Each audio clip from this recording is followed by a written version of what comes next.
Hello, hello, everyone. It's Blue. We're here for some lovely AWOL. It's been a bit of a break for all of you getting to watch a stream, and even longer break for my co-commentator, the Keelon guy. How you doing?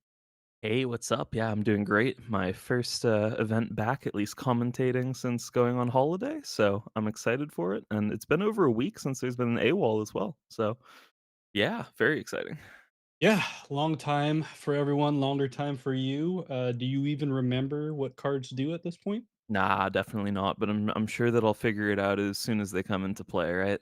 Yeah, I mean, what I heard a lot from over the PAX weekend is that the pictures were pretty, at least. So at least we can stare at those as we watch some games. Absolutely true. The other reason why I might not know what cards do is because we've had some cool changes, or a little balance patch coming on in. I guess cool's the relative part depending on what you play, right? Oh yeah, Yeah, absolutely no. but yeah, I mean, you were part of the maybe not cool changes depending on what you play. You're obviously a big Ysmir fan, maybe a little bit of an Afanis player. hmm Do you think the helping hand change is going to make that big of a difference for Afanis? Yeah, I think it'll do some stuff. I'm almost more interested to see what happens to Sigismar with the Baba Yaga suspension as well.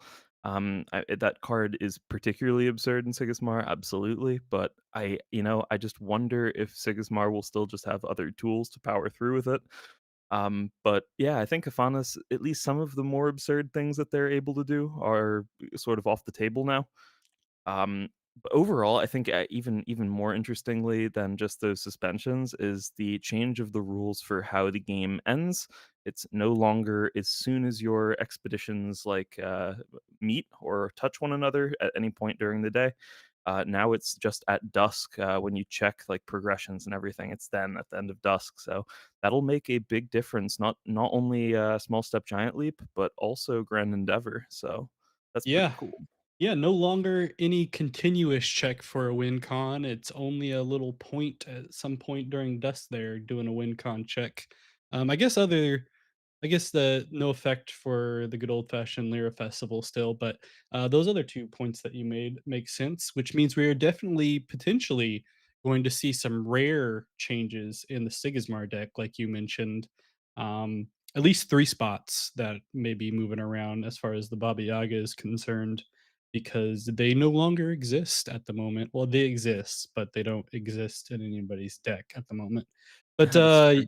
we can get into those specifics as we potentially watch some Sigismars. I'm sure we might run into a few as we're watching the game. Hello, Freeloader. Nice to see you in the chat. And but first, let's go ahead and take a look at this event. I'll go ahead and refresh to see what number we are currently at, nearing that 32 player mark, it looks like.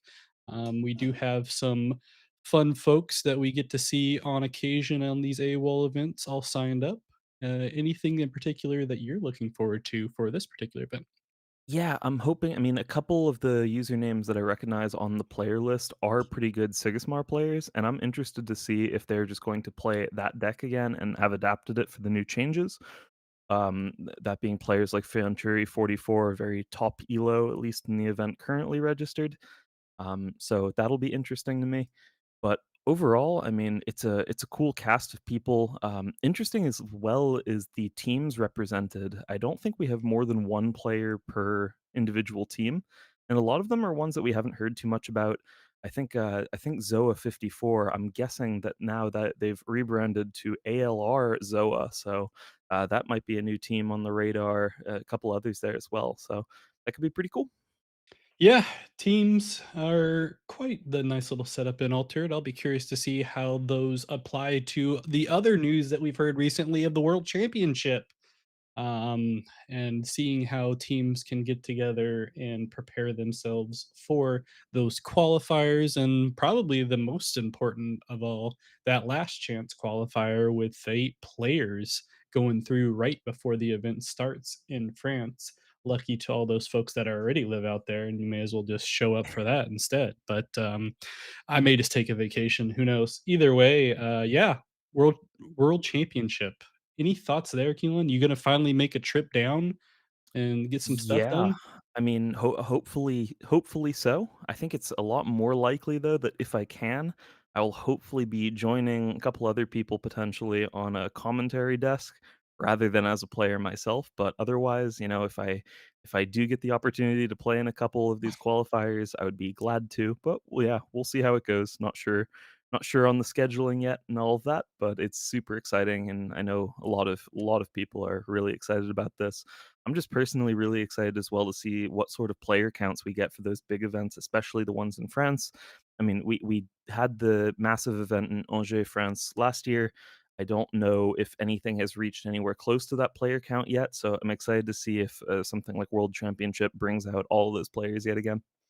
Yeah, I think as we get more information moving forward here, hopefully it can draw even more and more folks. Because I know that first event was definitely not just the people excited for Altered in particular, but even some new players that were just joining because, hey, it's a new event, some cool Mhm. stuff popping up and everything like that. So I'm sure as we see more and more information come from Equinox, that we may get some more excitement built up overall.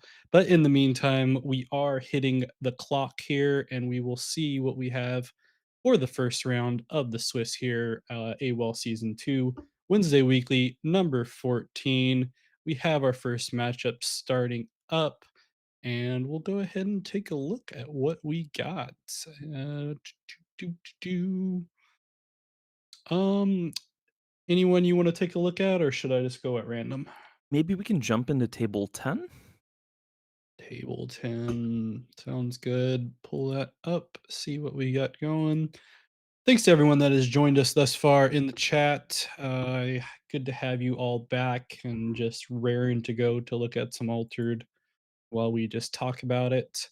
And we wait for the game art to load as we get into it here for AWOL week 14, a Wednesday. Pretty soon we'll be back to the Monday tournaments as well next week. So, oh, True. and most importantly, invitational. If you Mhm. qualified, sign up now. Every person that does not sign up, we get beaten by Simon. So please save us some lashings. That would be much appreciated. As we are in the game here, take a look, and we have the good old fashioned token matchup: Kojo versus Sigismar. Yeah, Sigismar starting out with what looks like it's going to be a pretty strong turn one, at least for board presence, playing out a Foundry mechanic to start. This player, M. Kamui, seems completely unperturbed by the recent patch notes. So we'll see what they're going for. Presumably, I have a feeling there's a chance that a lot of Sigismar players are now going to be shifting away from Grand Endeavor. So I have a feeling that Monolith could be a permanent of choice here, and if so, playing out a turn 1 Foundry mechanic means that you could actually play that out as early as turn 2. If that does come out this game, it's gonna be particularly strong because the second turn of the game, would be really good for the Kojo as they will have the Buddha the next day. So that would be a really good start if they do happen to have Monolith as their last card in hand. Yeah, a lot of one costs we saw coming out there on that first day in general. But yeah, I have to agree with you as far as the Grand Endeavors, especially with the removal of Baba Yaga. I know some Grand Endeavor decks had some issues with finding those rare slots to potentially even include what we had on the mechanic on occasion, and some scenarios even pulling down their troopers to commons. But at this point, I'd have to imagine that it would be fairly easy to include both of them in all rares if they so choose, especially if they are using the monolith. But we do have a newer card here that we haven't seen in some Sigismar decks as far as the Ratatasker being played. Where do you think they're going with that? Yeah, I think that's almost exactly what you're just mentioning. Grand Endeavor occupying rare slots in the deck, whereas if they're switching it out to Monolith, suddenly you've unlocked a couple additional rares, and it turns out Ratatosk plays phenomenally well with Monolith, and as well as a couple other effects that can come out of Sigismar sometimes, like charge effects. And yeah, there is that day two Monolith. That's a super sweet opener from them, but at least for Kojo, they should be able to guarantee a double advance this turn. Yeah, they'll have to do it because they're gonna have to deal with that monolith here moving forward throughout the match, unless we get to see a sneaky mana eruption pop up, but with only one card in hand. That doesn't seem likely, at least at the moment, but we never know. We might get to see some more cards pop up for the Kojo. but they will get to ramp up, which puts them in a good spot if they do run into that removal to be able to take out the monolith and not let it get too much use for the Sigismar, but they'll at least have it for this one turn, get one boost on that token that pops up at noon, and more than likely gonna see that Ratatasker come out and boost up all those tokens as well. Either way, like you said, fun card to be able to add with the monolith overall. The Ratatosk's super sweet, but it is a little bit of an awkward situation here because Kojo is doing a good job of putting a lot of pressure onto the Sigismar while also establishing some lasting board presence, playing out that Haven Bravos Bastion. As such, yeah, they have now a mana advantage, and they're going to be able to contest reasonably well. And if they're able to just take one side, that should be enough for them to just try to ride that out over multiple turns. So, I think the position for Kojo is pretty reasonable here, and the awkward thing for Sigismar is that playing this Ratatosker out from reserve immediately means that you're essentially stacking all your eggs in one basket, which is wherever the side is that you put it. That is 3 mana, so reasonably expensive, at least in comparison to many things that can come out for Siggy. So yeah, I like the choice here of playing out the Ordis Attorney from hand first, but that is vulnerable to exactly this play, which is a sabotage effect coming out from Kojo.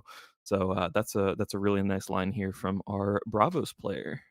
Yeah, I get what you're saying as far as the Ratatasker is concerned, but like you mentioned, I mean, anytime you're playing Bravos, right, you're almost expecting some variation of sabotage hitting you Mm, overall. But either way, being able to draw into, and I assume they drew into that attorney, one of the draw that is left for Sigismar to be able to be played, even though it is on the watch list, it might be coming for them next because it definitely is a good card at 2 cost.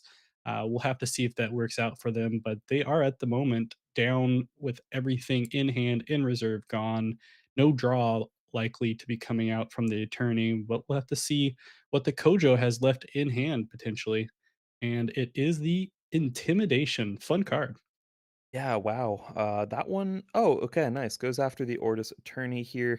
So there will be this Isunboshi played onto that companion side here, at least to guarantee a progression this turn. I was wondering what they might actually target there with that intimidation. Yeah. I was thinking that there was a world where they were going to leverage that hero I'm sorry, not hero ability, the Haven Bravos Bastion boost that it would be able to give, and instead just go after that token of Sigismar's to deny a little bit of resources there, then just play onto the hero side, which would have also been a progression. Oh, but they didn't actually end up playing out something this turn, so I think they are looking instead to just try to figure out a resource plan that should give them more options over the next couple turns, because they're definitely going to need it at this point. They're both players running relatively low on gas, but Sigismar just has a little bit more. Yeah. Luckily for the Kojo, they do have that extra mana at this point if they so choose to not mana, but they're going to go ahead and do it.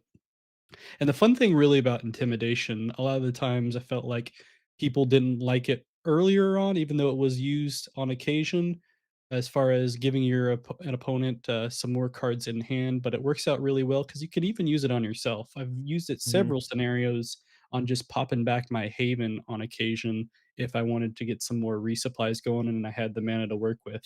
And they do run into that removal that we were talking about earlier in the rare mana eruption that I have to imagine is going after the permanent and not allow them to get too much more advantage off of those boosted stats. Yeah, so not super happy to have your permanent and the monolith removed if you're the Sigismar here, but at the same time, you're feeling reasonably good about it. You should be able to contest pretty well on board. The Haven's not going to put you too far behind at least, and you're likely to be able to generate some advantage with this Ordis Attorney, regardless whether that's progressions or whether that is just drawing cards. So yeah, I think Sigismar is pretty okay with that exchange. Yeah, at this point, only being down one expedition as well, especially with having to deal with that Buddha and having a double attorney turn has to feel good, especially building up those resources. Like you mentioned, both players running out of gas early. If they're able to lock things down here and get at least one draw out of this, I feel like they're in a pretty good spot in comparison to the Kojo.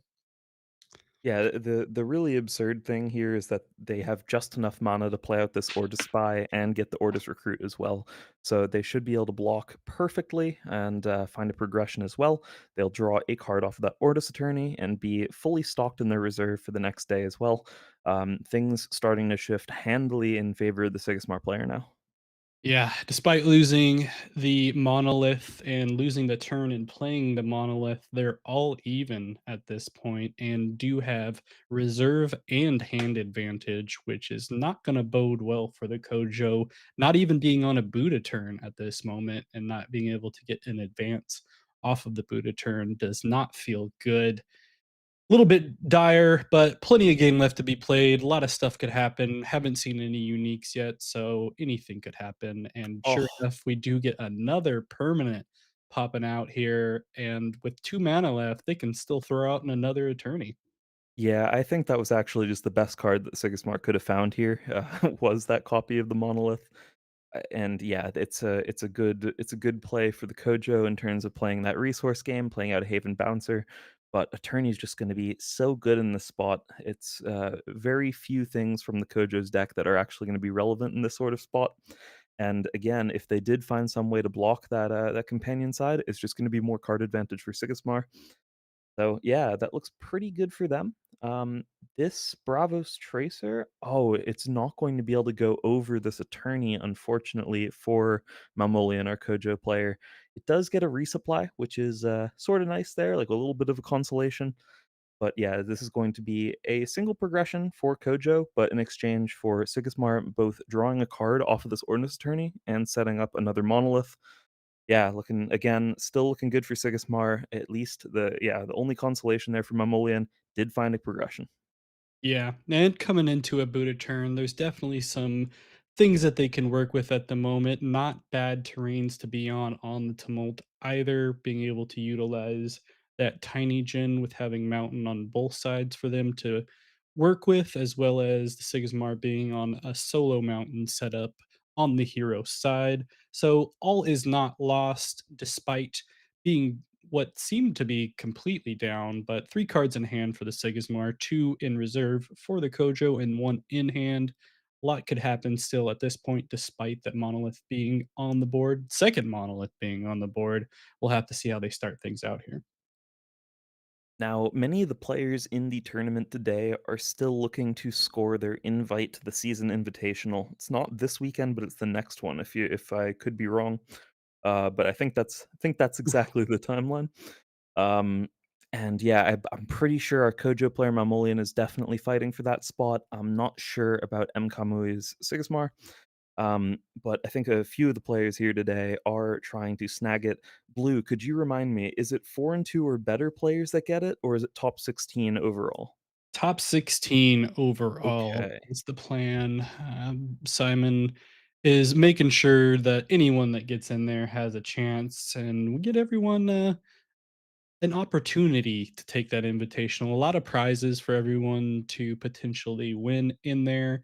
And I do want to point out that I've been noticing that the Sigismar has been running those rare spies with some rare slots opening up. Definitely a cool card that can pair really well with the monolith comparative to the Ratatasker that we saw earlier as well. Oh, and a super nice Ozma unique comes out. This one both has the ability to create a 1/1/1 Ordis Recruit token if they did have a second landmark, but otherwise just draws a card for having 4 more characters. Ozma having been a card that's also been suspended before.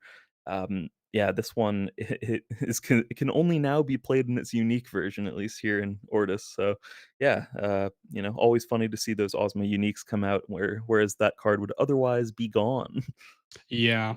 It'll be interesting to see if we see some more people trying to factor in the Ozma and the resupply effect that it got changed into, opposed to the draw, and see some more resupply focused Sigismars opposed to just the draw setup. I know the rare monolith rune scribe has a resupply as well. I can't think of a reason why you'd wanna do that too much. I guess if you can throw in some of those rare spies, for example, and Mhm. utilize the token that comes out from reserve and it only being a 2 cost, having a monolith up could be nice, but I'm not sure how many Sigismar players are going to be doing that, as we do see another unique in a Kokoba come out where it has an ability from reserve. If you control three or more characters, resupply. When another character joins your expeditions, I gain one boost. Yeah, not the most insane Kakoba that we've seen, but in this spot, it is a pretty massive stat stick on that companion side. And Malmolian here trying to figure out, can they contest either side? Yeah, they need to prevent a double advance at least this day in order to avoid losing the game here at dusk. But yeah, they have their work cut out for them. Tough expeditions on one side of the board, at least given what we see. That hero side having that forest stat line and the Bravos Pathfinder being a thing that they're going to likely have to use here. But yeah, Double Haven Bravos Bastion trying its best to put in some work here and potentially shore things up for Mamolian on the Kojo. Yeah, and with 5 mana on the Sigismar, being able to play that Gatekeeper and putting, Sigismar on that dangerous 2 mana setup, which loves their removal, it's kinda looking not too hot for the Kojo. We'll have to see what's left in the Sigismar's hands as we see that Pathfinder come out that you mentioned before. 1 card apiece left in either hand. We're about to find out what's happening in the Charge comes out from the Sigismar. Not a card that we have seen on deck lists too much as of late, but who knows with these changes might be making a resurgence. Yeah, charge looking pretty massive in this sort of spot, and when you are playing rare Ratatosker and that set of rare or to spy, definitely makes a lot more sense than otherwise. That is a card that's largely fallen out of favor, at least in previous times. Just preferring more removal. Cards like Tiny Jail have been insane, adding to that removal suite of teamwork training that we know and love. But yeah, now. Charge just puts in a ton of work there, just goes way over the top of what Momolian could contest. And yeah, so Kamui finds their first win of the day. Yes, indeed they do. We're about to go back to the resurgence of the starter deck Sigismar that everyone enjoyed at the beginning of Beyond the Gates, and we just throw a bunch of tokens out there and charge them at the very end. It seems like who needs any more card efficient draw? Not Sigismar anymore. But we'll take a look at what we have left here. Thanks for everyone that's joined us thus far. We are still in the first round of the Swiss for the AWOL Season 2 Wednesday Weekly number 14. I am Blue. I'm joined by the Keelon guy. We are back after a much awaited break. And let's take a look to see who we have left in this first round to play. Table 4 has a notable Golrang player going against a Navenka. Let's pop that up and then and we're switched over here. Goal Ring the Navenka. We got a rare Haven Saringer on the board, as well as a Goal Ring piloting the Ortis Carrier, getting those boosts on those tokens set up. Not at 8 mana yet, but we are about to hit it here fairly soon. Yeah, Golrang, one of the decks that actually can leverage that Ortis Carrier permanent reasonably well. That's another card that we've seen in some iterations of other decks like Sigismar, but just in general has underperformed in comparison to other versions of it. But meanwhile, Gino, this Golrang player, is well known for this deck. They've piloted it to some success over in the Netherlands at some live events, and they've been playing it ever since. It looks like even here on Board Game Arena, which is super cool to see. And I'm always excited to see a Navenka player as well, rolling some dice. Pretty cool. There was a Haven Sarengar unique that was in play at some point this game for the Navenka, which had a sabotage effect on it, but as well as a die roll, which is a pretty synergistic thing to have. But otherwise, they are supplementing that unique one with some rare copies of Haven Sarengar, that out of faction from Bravos originally, looking pretty good here in Lyra faction. Yeah, Navenka has definitely fallen out of favor. I think we'd both agree as far as the Lyra heroes are concerned for Trial by Frost, but still, for my money, my favorite Lyra hero. I know you Finn folks out there enjoy your cost reductions and resupplying and all that card advantage stuff, but for me, I'm a gambler at heart. I don't have a problem, and I don't need to call anyone. So we'll see how they do here. But they are ahead, beating the goal ring as they should be at this point. But we're going into the ever dangerous 8 mana turn coming up next day as we see a unique. Gold Ring Sunisa come out, where I am defender. Defender characters don't prevent my expedition from moving forward. If you control 2 or more permanents, you may exhaust card in reserve. Nice little effect there for 2 costs. Yeah, it's pretty sweet. It's not only that potential exhaust effect that it can have for having the two or more permanents. Notably, that's not landmarks, but it's permanence, meaning that it does manage to make use of that mobile armory that's in play over on the companion side. But it's also the fact that it's a 2 mana 2/2/2 as well. That's actually just a pretty good stat line overall, and it's a 2 mana 2/2/2 that has that effect to give the defender characters the ability to progress despite that defender keyword, which can be a pretty big deal for Golang. Indeed. Now I'm interested to see if we're gonna see some spicy Navenka rolls coming up here. They do have the Martingale out, so they cannot hit a 1. I guess they could hit a 1, but it's not like they're gonna choose to have their card go to reserve, although that tech has been used before, just for the fun of it and being able to have some fun effects to make it work. But I doubt that's where we're looking at here. More than likely trying to hit an anchored, and sure enough, they do with a 6. Now, what did they target? Um, They did well, target the Sandman. awkwardly Yeah, awkwardly, they could have actually used anything but a 6 to actually take a progression on that hero side. And I think there's a good chance that they're viewing that as actually more valuable than, having it anchored here. I yeah. think they really were looking to find a progression this turn and did not manage to get it, rolling the only die roll that wouldn't let them give a boost to a character there, thanks to that martingale. It's, you live by the die roll, you die by the die roll. Yeah, and oh, yeah, I didn't even see the Overseer getting played out from the goal ring to be able to stack up that side, so that makes a lot more sense there, and they will start out with the Sunisa on the board after it being slept.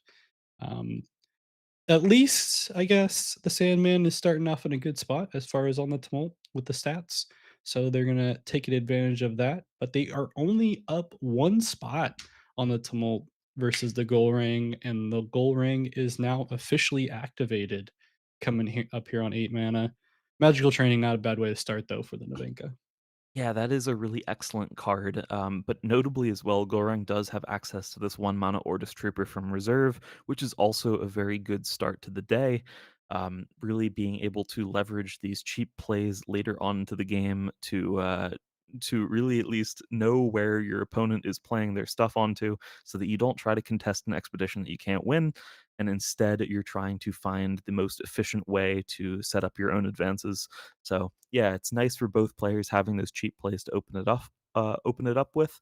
And yeah, finding more card draw here, especially for the goal round, really important, as I was starting to worry that they might be running a little low. Navenka having that magical training helps a little bit there, but even they could use a little bit more card advantage. Field Reinforcements, probably my favorite card on Goal Ring in general, and just a fun card in general as far as, like, being able to play from behind or at least going equal with your opponent. I'd be curious to see if we see some more Field Reinforcements popping up in a Faunus decks potentially with rare slots opening up, or we're gonna see some more stuff like Joyride in general, as far as being able to activate that ability. Either way, both great cards and another great card for Gold Ring to be able to play here as they're both stacking up on that hero side to try to contest and see who can take that one. Yeah, it's looking pretty good for Golang at this point, I would say, purely because they have managed to stall the Navenka so well. Navenka is one of these decks that does perform at its best when it's in a pretty aggressive configuration. Cards like the Sandman really emphasize that sort of goal that they're looking to make use of for the deck, and sleep things at critical times to steal progressions. But notably here, they're not even close to adjacent yet still, and there is a lot of work to be done in order to get to a position where Navenka is just winning with an aggro plan. It's been a good time for Golrang now, turning the corner, I guess, with that hero ability fully active, not giving anything's defender anymore. It is pure upside from here on out for them. Yeah, I think like you mentioned, Navinka obviously thrives the most when they can get that aggro set up and just win the game with just enough cards. I think we've saw that most prevalently with the Gamma Knight deck that we've Mhm. all seen played on the AWOL setup, where a lot of times we feel like they're just out of it and having very few cards to work with. and then they find their way to get adjacent and win by a small step, or just get enough stats on the board until they can put something asleep and just take one advance and win the game. But at this point, they are still ahead, but have to deal with the goal ring and all the tokens that can be produced, and even more draw, while they still have that field reinforcements that will be immediately played. Yeah, that was the such nice thing about just conceding that one side the last day as well, meaning that they would not progress on it, so they would just be able to use this field reinforcements for maximum value this day. Super nice way to start it off. Tanuki now does eat that Sunisa that we saw earlier.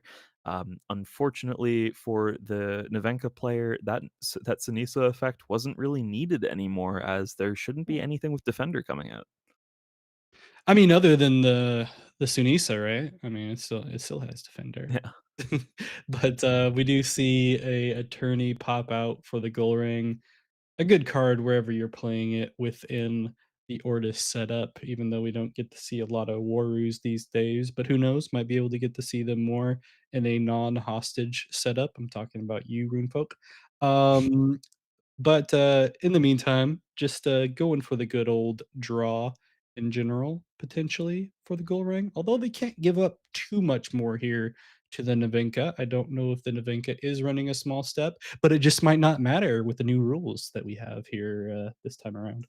Yeah, I was I wanted to mention that earlier actually. We've had debates about the correct number of small step giant leap in decks like Fen before, seeing copies like one copy. We've had Pandy Andy saying no, it needs to be two. Two is way better. A lot of really good Fens playing zero, and I think that's going to be the way of the future now for these Lyra decks. I think that card was at its best purely to steal the game instantaneously, not have to play through any further parts of the turn. And yeah, not having to get to the end of the day in order to win off of a card like that means that, yeah, it's just a lot worse now for Lyra, especially, I would say, even. Yeah. So I imagine that even the Nevenkas of the world will be cutting that card if they're on it. Yeah, unless you're that much farther ahead from your opponent. I was a big one of user for the Navenka, as we do see a spicy little rare magic slate come out. Who needs a Yes. who needs a small step when you can just use a gear that's gonna let you advance really quick? We'll see if the Gold Ring has anything to stop this for the future, but instead they're just gonna set up with some more carriers. You heard it here first. This is better small step giant leap right here in play now for our Nevenka. That is the Magic Slay, which is super cool to see. Nice little one die roll. Doesn't matter much here. Yeah. They would have been losing that side anyway, but it's just been, a little bit funny at the Nevenka's expense to see the last couple die rolls just not work out for them whatsoever. Um, but yeah, again, it wouldn't have mattered at all this turn. They were just hoping to maybe have something anchored for the next day. Yeah, and with those double carriers out, we will more than likely not see Navenka even try on the companion side. So it's going to be entirely here a battle on the hero side, I have to imagine, unless there's some other spicy cards that Navenka is holding on here in their hand. But at the moment, they're looking at a solid 666 on the hero side if they decide to play both of the cards in their reserve. Yeah, and notably, Golrang should actually have a few bricks in their deck at this point as well. If there's a third copy of a card like Ortis Carrier, for example, that's going to be the kind of thing that won't do anything this day. There are likely to be a few other cards here that are not at their optimal, and because of this Magic Slay, that means that there is then actually a chance for the Nevenka to contest, despite the fact that yeah, the Golrang's currently ahead on the Tumult by a single expedition. Yeah, now Cloth Cocoon taking out this Ortis Attorney, but they're going to be hard pressed here given the card that was resupplied off of the Ozma. Ortis Cadets really, really good here. Yeah, nice little resupply coming out from the Ozma. So we'll have to see what are the two cards left in the Gold Ring's hand. As you mentioned, they definitely could have run into some bricks potentially, but we also could run into some good removals, which would be quite crippling for the Navenka. We'll have to see what the scenario is here. See if the Navenka even decides to roll, and they're just gonna go for it. Why not? If you're gonna make it difficult for everyone, and they'll hit the two, so they'll at least get the boosts and aren't screwed too badly here. Yeah, there's a couple reasons why they should absolutely roll here, and this is, that's sort of one of them in this spot. If okay, Yeah. for Golrang, that was super, super close. Field reinforcements is exactly enough there. But there were various cards that could have come out from Golrang that would not have sealed the deal, especially with that additional boost from Navenka. So Navenka playing to their outs, absolutely, but Gino did expertly maneuver this one into a win on Golrang. That's exciting to see. Yeah, nice one. Too bad he didn't go for the draw and wanted to see, like, a tiebreaker go forward, but, probably the smart choice. It's not like the Magic Slay would have helped him in an arena tiebreaker in general, even though it would have been disappeared, but, good job to Gino. We'll go ahead and take a look where we are at in the Swiss round one. Once again, wants to thank everyone that has joined us thus far. We are back here at AWOL doing some commentary here on the Wednesday Weekly. Numero 14, 30 minutes in, and we are in Swiss round number two to take a look at as far as games. A lot of good players still set up here.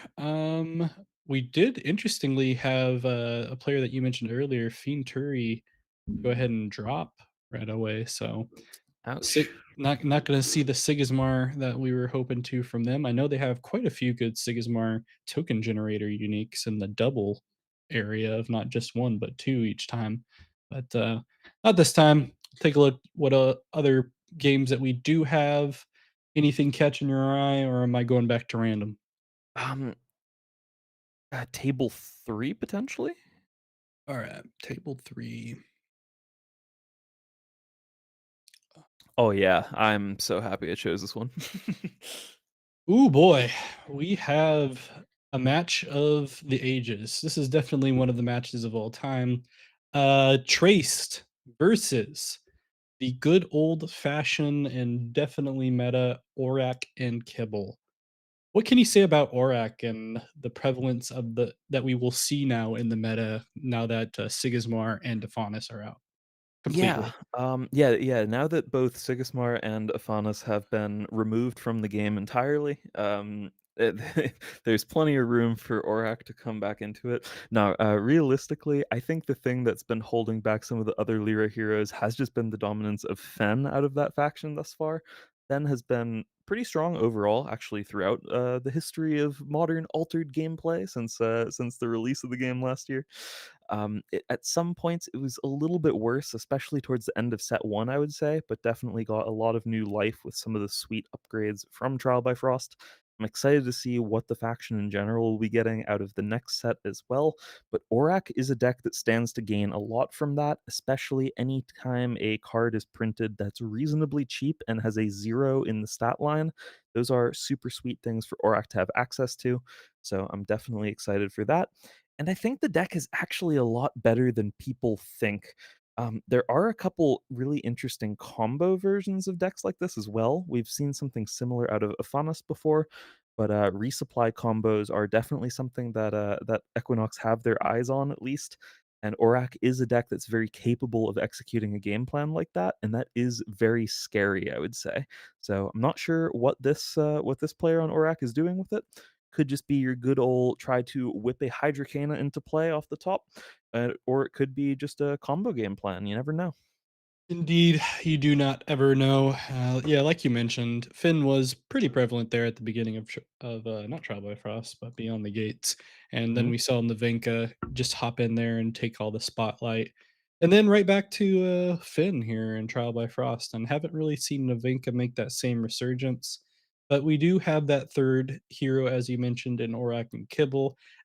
Essentially, it's as much as I love Itzadi, I have to feel like a lot of the times, if you play Aurak correctly, it should be better, right? I mean, I love Aurak. Yeah. yeah, it should be better most of the time, although I am still the biggest Saudi fan in the world, but, just doesn't always work, but, shout out to Whispers, hopefully, and helping us out with that as well.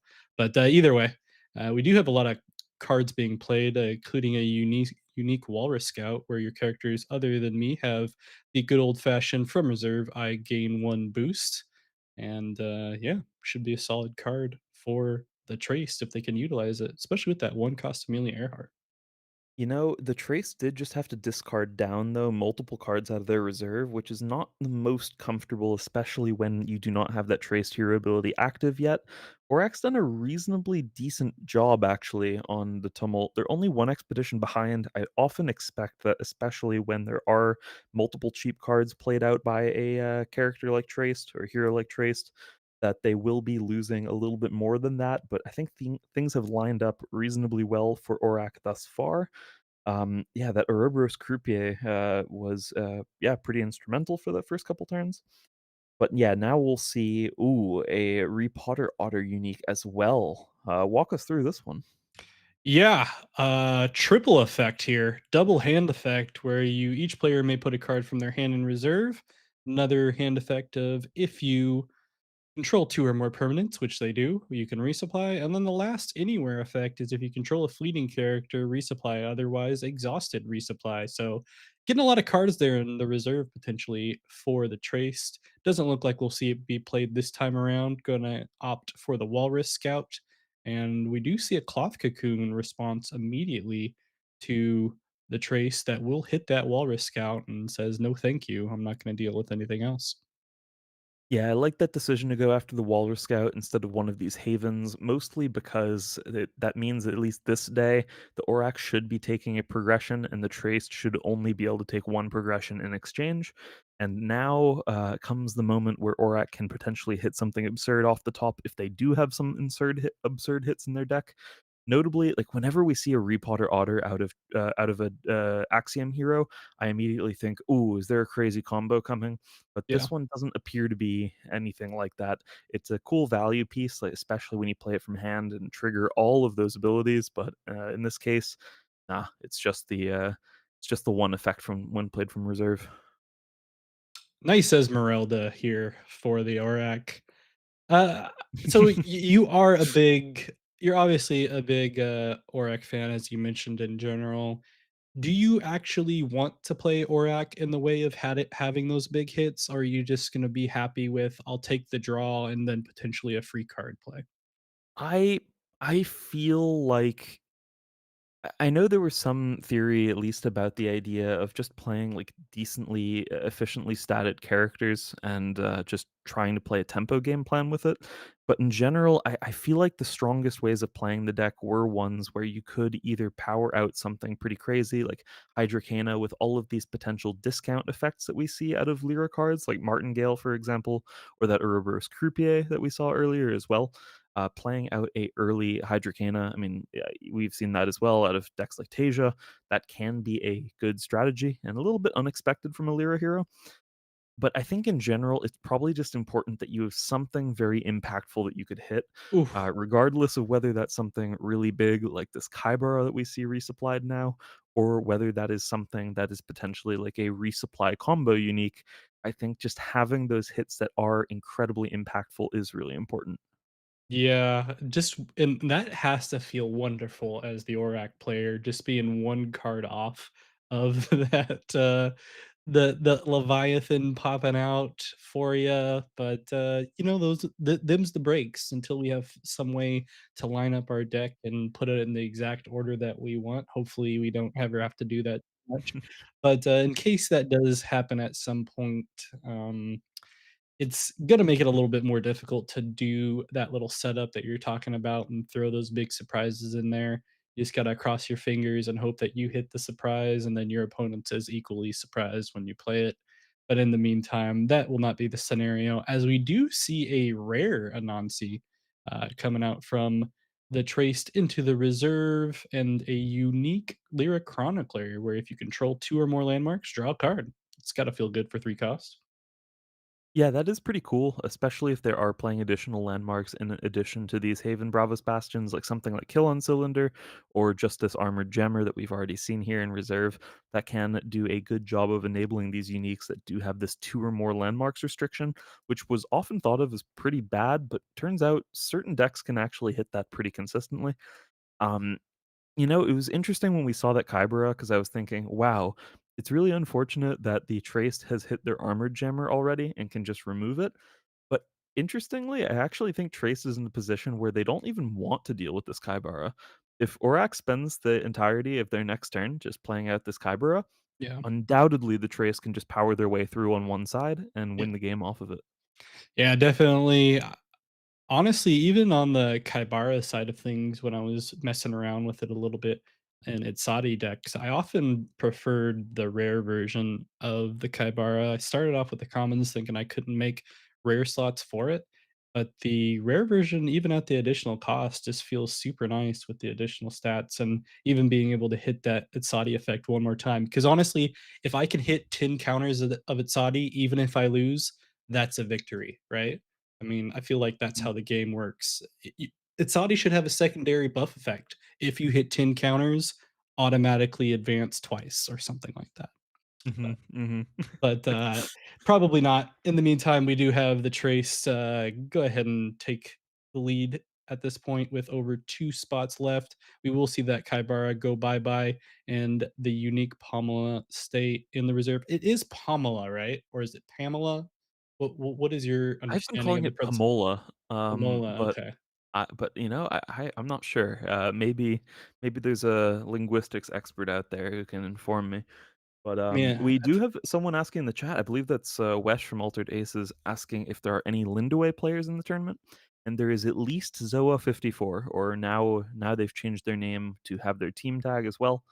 So there is at least ALR Zoa, who is playing Lindaway, but otherwise, I am not sure if there's any others. yeah, which is surprising. I think Lindaway is still quite a good deck, as far as what we have in there. I'd have to put I mean, at this point in the Trial by Frost meta, I feel like Ysmir prior to the Helping Hand change, which obviously we don't know where that's gonna go, but prior to Mhm. that, obviously the best faction as far as the overall meta is concerned, in my ever so humble opinion, Uh, um who knows? It could be different now. We could see an Axiom resurgence, probably not, but it could be. We could be a magical day for them, but, in the meantime, we'll just have to see what this trace can do against, the Auroch as we do get that pommel effect come out. Yeah, as much as you and everyone else trying to bait me with your favorite heroes, favorite factions being the best and whatnot at all points, I think the metagame has been so diverse overall. Yeah, we have had a bit of dominance between Sigismar and Afanas, but the metagame has been really, really diverse with plenty of players choosing different things to play outside of those two, and various decks that have looked very competitive outside of those two as well, even while having potentially like one losing matchup between Afanas or Sigismar. So I think there are a few decks, Traced included, actually, that could gain a lot from the nerfs of both the Afanas and Sigismar hero. I think there is a lot of collateral damage, though, potentially both for Akesha and for Lindaway with the changes to Small Step. Which, little bit sad to see because those decks have already taken a backseat to Afanas in a lot of cases. But, who knows? Maybe not having to think about Afanas for those decks as well could be its own upside. Yeah, I think there definitely is a little bit of collateral damage there, but at the same time, I've also almost preferred Akesha at this point with maybe running just the one of small step, as we do see a double advance here for the Trace to take that victory without even having to pop the Icebound Peak in the permanent zone. But yeah, I've seen some pretty solid Akesha setups running and focusing solely on Moth and Control, and even Mhm. some good old fashioned Blizzards, or even a Winter Nova or two, right? So never know. This may just be the thing that we need to see all the different unique variety in Ysmir. Now that everyone's going to automatically abandon Faunus without helping hand, right? Yeah, definitely. Fauna's totally dead, and speaking of totally dead, maybe we can jump over to table 1 where a Faunus player is battling it out against a Lindaway, actually. Nice. We just did talk about Linda Way and Afana, so why not see what we got going on here on table one? switch on over right now. Once again, want to thank everyone that has joined us thus far. You are watching the AWOL Season 2 Wednesday Weekly 14. We are in the Swiss round 2, and we are watching the top faction matchup here of the Izmir folks, including a Nilum Withered Tree coming out from the Faunus. Yeah, Nilum is interesting because I think it has definitely been one of these ways that is known you can play the deck like this, but whether or not it was better than the original version of the deck, or at least what people were playing more similarly to, at least back in Beyond the Gates times or whatever, more similarly to that version of the deck. There has been some debate there about what is better, but Kaiki One has definitely been favoring the Nilum for a long while, actually. Their list has been fully built around it for a good bit, and they've had some good success with it as well.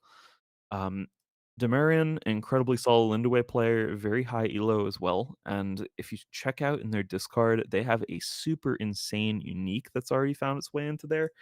So good for the Ephanis that they've already gotten rid of that one.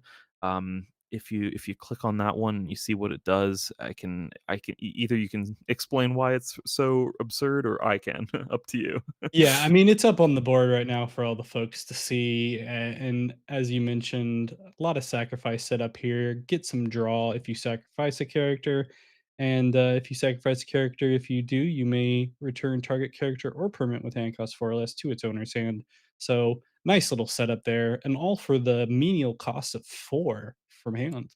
Yeah, the thing that's nice about this is that it is self-looping. So you can return itself to your hand with that effect. And if you have multiple characters to sacrifice, you can just keep powering up a Maw while drawing 2 cards, which is really strong. Yeah, So it's definitely. definitely good for Ephanis that they have managed to break their way through that, at least, especially now that the game has gone into the later turns where there is just more and more mana for those sort of effects. But notably, Lindaway is a single expedition ahead at the moment, and both players have tons of resources to work with.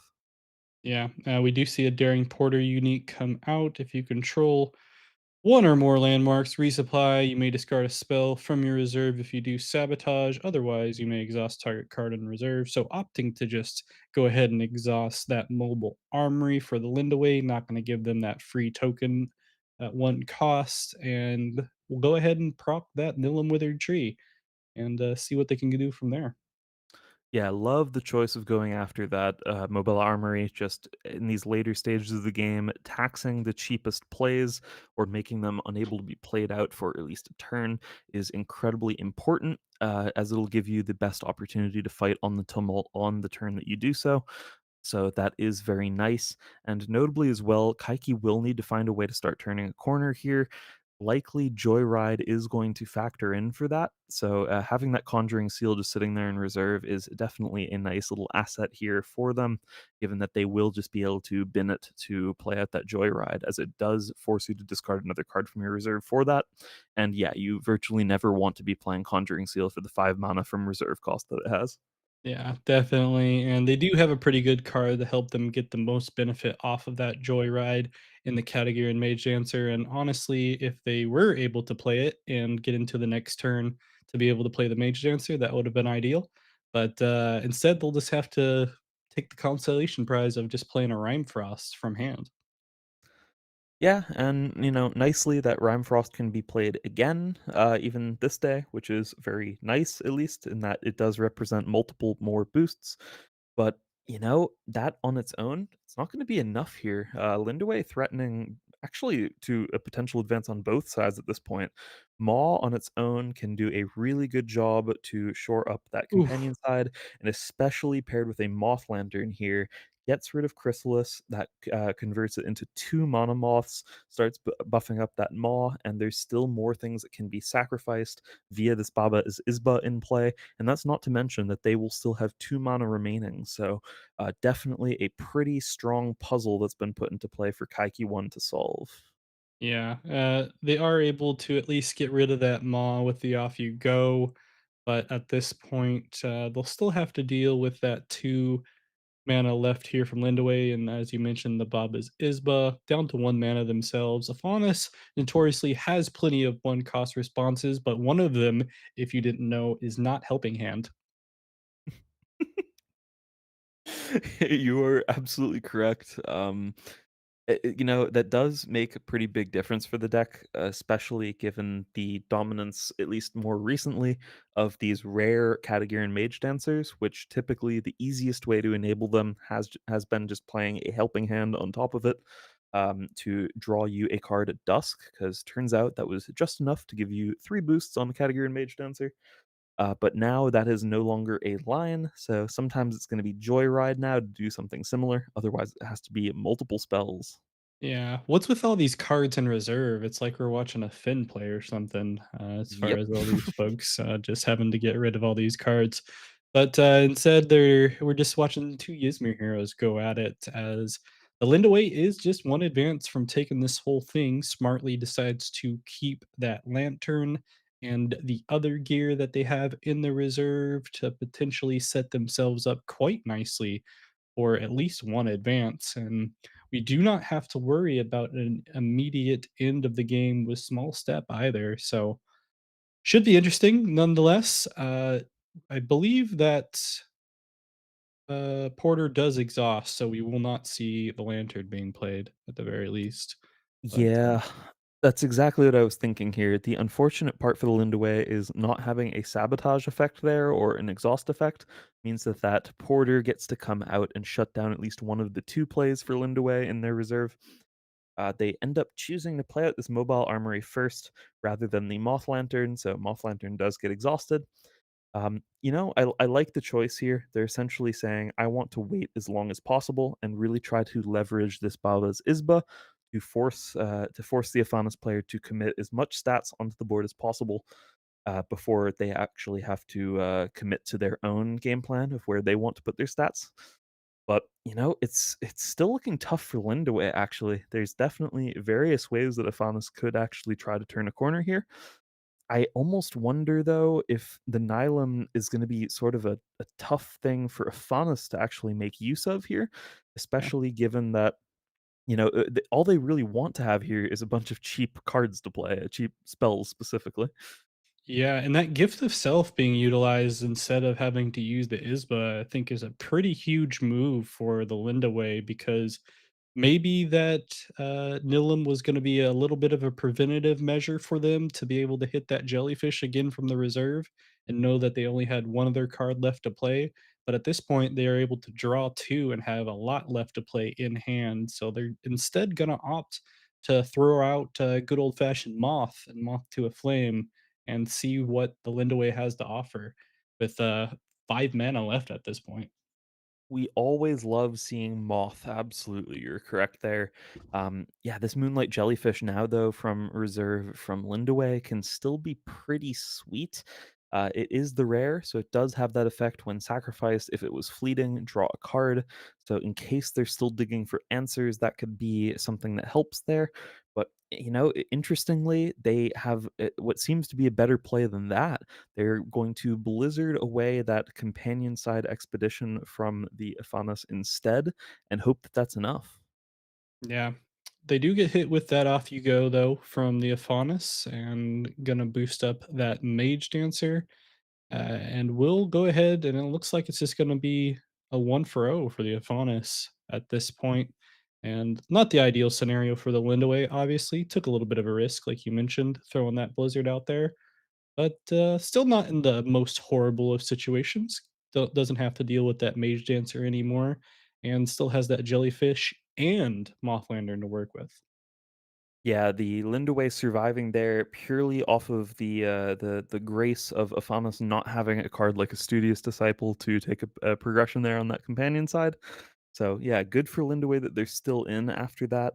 Having to play out a blizzard in a spot like that is always pretty uncomfortable because you never know for sure that you're going to be okay afterwards. But they are at least alive, and they do have a good amount of card advantage that they should be able to make use of. Especially just, I mean, really cheap things like this Moonlight Jellyfish are so important at this stage in the game. Yeah, so as the Afonis player here, are you playing the Nilum right away to try to hit one of those cards in reserve? And which one is the question? Yeah, I was gonna say it depends entirely Yeah. on what you have in your hand. Right.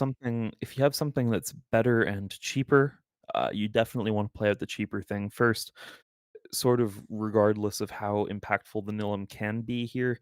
I think at the end of the day, you're just in a spot now where you want to put as much onto the board as possible and at least say, okay, if I don't manage a double progression this turn, I'm going to be well set up for the next day. And regardless, they should be making their way to the arena if they're able to play out the turn the way they want to. So, I like the choice just playing out a Mage Dancer first, immediately following it up with Magical Training. That's definitely a good place to be for a Faunus. Yeah, we do see both of the cards come out from reserve from the Linda way, and we may be in a scenario like you mentioned that we do see an arena tiebreaker show up for both of these players. We it looks like we're just going to go into the good old fashioned Ysmir slow play. I play as many low cost things as possible. You do the same thing, and we'll see who could be the last person to play and try to take this game at the very last moment. And we get even more with the studious disciple coming out and more than definitely gonna see that Baba's Isba and whatever else we can do, unless we see a blizzard coming from the Afanis as well that will hit that just one lonely disciple. Yeah, but actually, this is pretty okay for the Lindaway player, I think. Actually, um, yeah, Blizzard coming out now from both players. We can see just sitting on the top card of the discard pile for both of them. Yeah, that copy of Blizzard, pretty funny to see. It's not always played in Nephanis as well, but I do think that Kaiki's been playing it for a little while, actually, longer than some other people on that Nihilum version, which is pretty cool to see. But I have to say as well, Demarion has been playing this turn particularly well, I think. Everything we've seen come out so far, like, yeah, they did have other opportunities to make the Maw earlier in the turn, for example, or to leverage the Bava's Isba and card draw off of the Moonlight Jellyfish right away, but instead they were setting up for the most impactful play possible, and they should now be able to go over the top on at least one side and generate some advantage here. No, they actually win the game off of this. That's Yeah, beautiful. Just, yeah. beautiful play. Quad Moth for yourself there, and then even another one cost, just so much card usage and low cost for the Linda way to be able to play and take that game with a 2-0 against the Faunus, despite what we had going on there. Faunus definitely thinking that they didn't have all that to work with and playing that Blizzard, and maybe they had some other cards in their hand that weren't going to be as useful.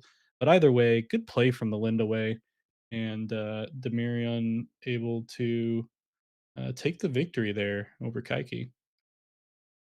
Yeah, sequencing on a deck like Lindaway is, I think, what makes that deck incredibly skill expressive and very, very difficult. Because at most stages of the game, you do have multiple options of how you want to go about things, and there are different ways of playing around things that different heroes can do, for example. And in this case, what they did, it just played around the Iphanis game plan so well because it essentially said, I'm not going to give you the opportunity to use efficient removal on something that I actually care about, like a potential Maw token. And it was that sort of gameplay plan that let them just ride it out there and make all those moths. Indeed. And with that, folks, we are in the Swiss round three of the AWOL season two Wednesday weekly number 14. I am Blue, also known as Blue Oak TV on YouTube. Hashtag ad. Be sure to go watch my videos and subscribe. I just did release a video today talking to Justin with Equinox about the World Championship a little bit. Got to enjoy that con backwards audio a little bit, but go ahead and watch it. It's a fun time. What about you, Keelan? Anywhere people Yeah, can find you now that you're back? no, I was just gonna say you can find me in the comment section of Blue's videos, where indeed, if you are unfamiliar with the announcements about the World Championship coming up, it's definitely worth a watch. I was watching that one right before the stream, actually, so that is cool. Check that one out. Otherwise, yeah, Killing Guy on YouTube, Killing Guy on Twitch, and you can message me on virtually any altered Discord server. I am responsive and happy to interact with anyone, and help with weird deck ideas, or give constructive criticism or whatever you're looking for. I'm happy to be a part of it. Anything altered related. Encouragement as well. He does, Yep, therapy for everybody. absolutely. Yeah, I tried really hard to get Justin to slip up on the interview and tell me some special info, I could tell. he's too much of a professional. You can read between the lines a little bit, but, either way, fun time nonetheless. We'll take a look at some games here in Swiss round 3. Anyone that catches your eye that we Nah, haven't seen yet? this time you have to choose. Okay, I'm definitely gonna go before we get into the later rounds, a little bit lower, and let's, take a look at ooh, what do we got? What is Freeloader playing? I wanna see what Freeloader is playing at this point down at table 12. Undoubtedly, he's playing something that he doesn't have a record with, I would Yeah, assume, on yeah, 39 cards? Oh, yeah, no, he does have a record with this one, but okay, interesting. yeah. Pulling out the Orac and Kibble for Freeloader, trying to be able to build up. I have to imagine the AQZ event of you guys trying to top on all the heroes. Um, as going up against the Afanis here of K. Um, As long as one of us is the first one to do it, whether that's Runefolk, Freeloader, or myself, we are gonna nickname that the AQZ challenge, to get a result on 39 cards with all the heroes. So, if you want to avoid that being the name of that challenge for eternity, you have to beat us. That's how this goes.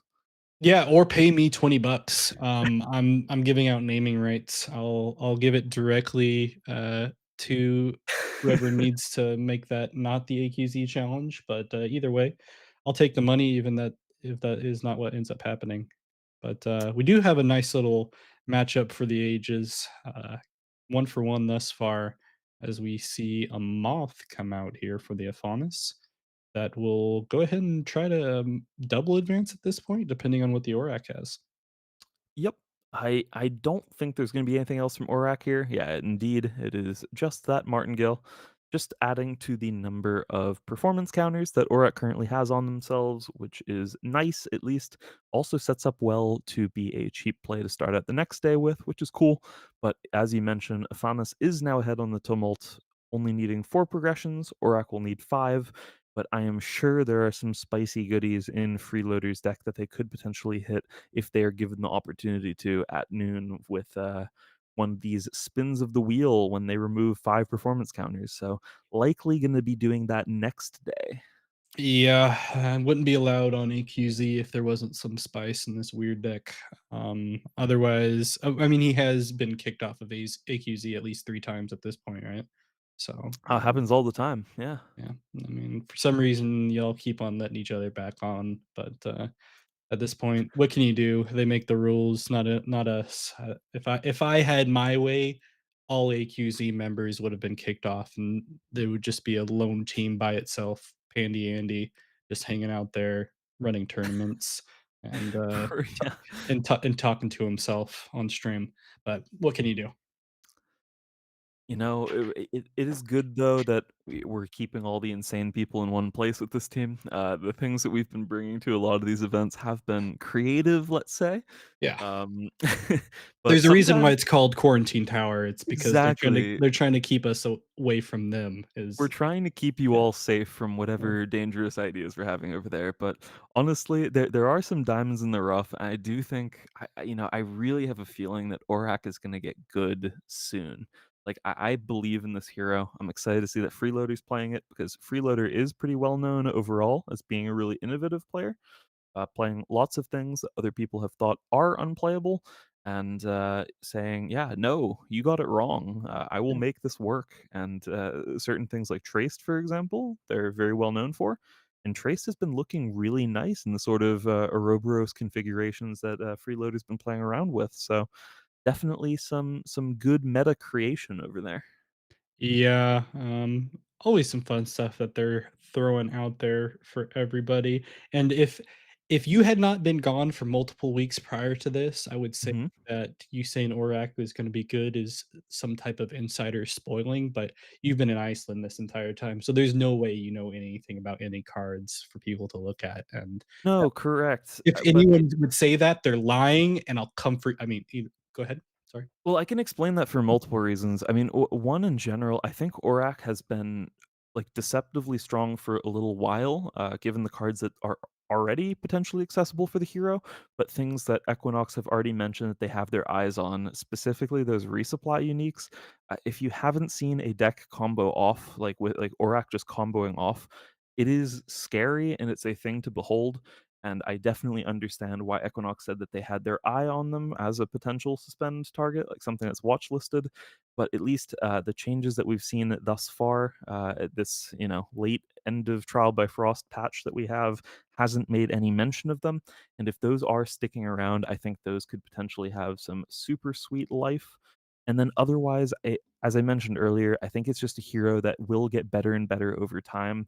The more options that are printed in subsequent sets in general that do have a 0 in the stat line, the deck just, stands to likely be getting better and better. Yeah. Interestingly enough, we do have those fun rare studios disciples being played from the Orac, and we did have that good little martingale play last day, even though they didn't really need to play it, just to get some more counters on the Orac and potentially get it to a double performance counter play from one day after another here with 2 mana left. It's funny seeing these Hatters constantly cycle into the reserve off of these Nyala Gifted Conjurers. It is a nice little effect there, being able to leave something anchored for a subsequent day. That is super nice here.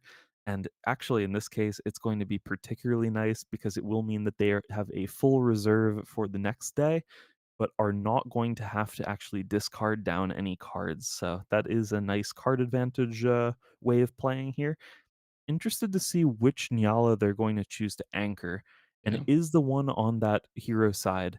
I say that one's interesting because I thought there was a world where they would instead choose to anchor the companion side one to try to potentially dodge an off you go on this hero side one. But yeah, ends up going for that higher upside play, and it does get punished by an off you go. Indeed, it does. That means we will see the Ephanis take the further advantage on the Tumult, and Aurak does not even get that fifth counter to be able to activate things once again. But what can you do? And yeah, Gerard. I mean, if people weren't playing, you got to skip them, man. We got places to go, people to see, and waiting for people that have taken too long on turns is not one of those things. So skip away to your heart's content. But yeah, meantime, we're watching some more Afanis versus Aurak and Kibble. We'll see if Freeloader is able to come from the brink and take this game for all the Aurak players out there with all the counters and everything and all the above. But it's going to be a little bit difficult here now that they have that Mage Dancer from reserve at the beautiful one cost. Yeah, it's both that Mage Dancer from reserve, but also the fact that they were unable to get to 5 performance counters again. I really think that Freeloader needed to find a 5th performance counter last turn in order to have a good shot here. As it stands, it's going to be very difficult for them to contest just a Mage Dancer in general. What that card can do is pretty crazy. But, there that is a pretty good stat stick in this Lyra Chronicler, at least on the expeditions that it's currently contesting on, which is very nice. And notably, it is a resupply unique. So yeah, some good potential of actually digging through the deck a bit here. Yeah, we do have the ability here for the next spell this to be played this afternoon. Costs one less. We'll see if there's anything in the hand of the Aurak with 6 counters. It's also cool to see meditation training maybe potentially make a bit of a comeback for Afanis these days, now that some rare slots have opened back up. Can't remove fleeting as often as you'd like anymore, so why not just give a character anchored instead, right? Get some more boosts for everyone. But we'll get a unique Esmeralda for Freeloader on the Aurak where they get to put a card from hand to reserve, resupply, at dusk up to one target character with hand cost 3 or less, other than me, gains anchored. Okay, I may have spoke too soon about how this game is going. This combination of uniques is really, really good for our Aurak player. Yeah. Being able to anchor this Lyra Chronicler and keep it for the next day is so important at this stage. And also the fact that this Esmeralda will stay in the reserve and then be able to be replayed by the Aurak. Notably, they have the turn order, so it won't be able to be sabotaged either. That's an incredibly strong line. Like, yes, there is a Katagirian Mage Dancer in play for the Iphanis. Yes, it will draw them a card at dusk and everything. And yes, they do have plenty of gas to work with, but I do think there's a chance that we do start seeing that almost combo sort of effect that I was mentioning before. Yeah, and then all of a sudden, all those hatteries are starting to make sense, right? Totally. Yeah. Trying to make that little pseudo setup of what we'll see typically on a Tasia, where we're seeing a bunch of things anchored on the board just to make it really difficult for your opponent. But instead, why not the Aurak? That's going to be able to play that Snowman for free this time around. And we see a Break the Ice hit the reserve. Not a card that we've seen that much of these days. I think a lot of folks earlier on thought it might be a little bit more prevalent, but hasn't really found its spot in the meta at this point. Yeah, a little leak from the quarantine tower over at Team AQZ was Pluko was really excited about the Ortus version of this card when he was looking at trying to make Waru work still Mhm. into Trial by Frost. But we really haven't seen that card be played in virtually anything other than a couple Aurak lists here and there. And it does make some sense when you do have a lot of zero statistic characters in out of Aurak. It can be pretty good and it can be a pretty reasonable hit and a good way, other than just cards like Off You Go, to deal with problem characters. Notably, Katagir and Mage Dancer, because it will exhaust the character that it goes after, which is very important. Yeah, definitely could use that now as far as having to deal with this Stephanus just being a bully and making all these dancers do a double show on either expedition and just boosting up constantly. We'll see how the Aurak is able to respond as we see everything that they have available to them in the reserve. Basically, watching a Finn player go at this point as we see some cost reduction coming out of the Inkcaster. And they're just going to go ahead and opt to throw a Cloth Cocoon out there. Yeah, Cloth Cocoon does a nice job of removing the spookiest Mage Dancer at this point, at least in that did have the biggest stats at that given moment. But, there isn't much left for Freeloader, at least this day, that they'll be able to play. They are still saying, yes, I can discount my next card with this Martingale and then play a Break the Ice. But otherwise, that should be it for them. Yeah. Um, have to imagine we're not going to see anything too crazy happen left here for either player. Still 2 mana left for the Aphanis. We will see that cost reduction that you mentioned. Break the Ice, gonna hit the board and hit the Mage Dancer to see what else the Aphanis has left to play. And they're just gonna opt for an Off You Go and make it a tie with the boost, one more over the Persephone. Yeah, I think that, it's the unfortunate situation where Freeloader is essentially just playing around that, the hope that there isn't the second copy of Off You Go yet for the Aphanis, and Aphanis having pretty much telegraphed throughout their entire turn that their last card that they were going to play was an Off You Go, which is rough. You have to do it anyway from the Aurak's perspective. It's not where you want to be, but that's the options he had. Yeah. Luckily, they did get that 5th performance counter, so we will see one more activation at least pop up this day. We'll have to see if it's anything useful and able to help them block this Aphanis because it will be difficult with the Mage Dancer coming out from reserve for only 1 cost and plenty of cards in hand to work with at this point at 4 and deciding not to mana, it looks like. So here we go. I'm seeing a lot of one costs in the future here for the Siphonis. Yeah, I'm trying to figure out what the Aurak could hit here that would be very impactful for them. Mm. And, I couldn't really come up with much. Just any decent mid-rangey character would be nice to have here, but especially because the Iphanis is working with, as you mentioned, cheap Category and Mage Dancer from reserve, and then likely cheap spells to pair with it. It's going to be really hard to make that work, but still potentially possible. There is a world where that remaining card in hand for Aurak Oof. is a, a zero statistic character, which could combo off with that Lyra Chronicler, but no, it does get sabotaged immediately, which is brutal. Yeah, we'll trade sabotages here, but I have to feel like the Aphanis was okay with that as a potential chance of happening, based off of what they have going here, or maybe not. And we see a sleight of hand pop up, and they're just going to play to just advance with the 1/1/1 statted character with some boosts in the Tooth Fairy potentially. But only one card left here to play for freeloader on the Aurak. They're going to go ahead and throw it out, and we'll see what we have left. Yeah, it's pretty rough. That one does lock the game up then for the Iphanis, given the cards that we have now seen, thanks to Sleight of Hand. Yeah, I think the engine was just barely too slow to get going, and yeah, Iphanis managing to take it, finding that second copy of Off You Go was so critical here. Indeed. GG's. Good job, Decay there on the Aphanis. Our ever, and then nice try to freeloader trying to make Aurak work. Someday. Not today, but someday. Um, in the meantime, we'll go ahead and switch back and see what other games we have going here in the Swiss round of 3. And yeah, we'll take a look that we have only 2 games left. Let's see if we can jump in table 3 real quick. Sure. Ooh, this looks fun. We have a good old fashioned Axiom matchup of the absolute worst faction in Trial by Frost, if you ask anyone in general chat, Uh, um, with a lot of landmarks on the board for both players. Blue, you're torturing me today. What can I say? I do make a point of not asking anyone in general chat for anything because I know the outcome.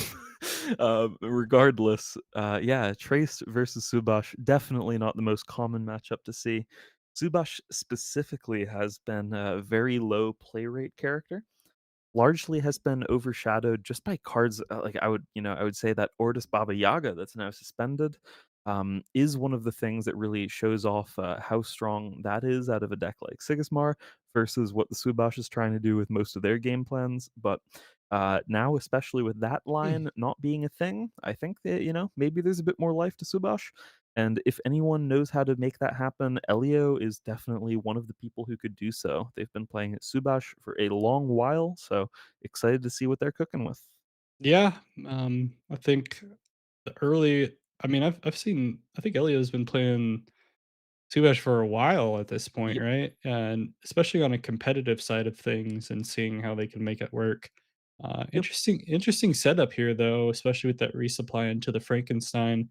We're gonna see a dragon pop out here for the traced. It's just gonna be a matter of are they gonna is that gonna be enough stats wise? I think Elio's trying to math it out with those Keylon cylinders for everyone. Yeah, it's a rare one, so they will be able to just apply the boost as you go kind of thing, but, going for the counters, and they don't have anything else?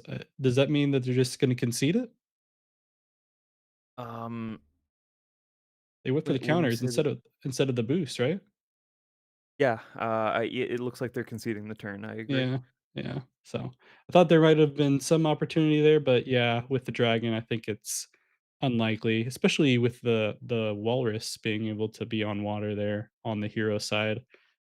Funnily enough, I've seen some pretty decent, walrus uniques in the Axiom setup, and seeing people make those work. It's been fun overall, but, obviously not too meta because it is the absolute worst faction as a whole.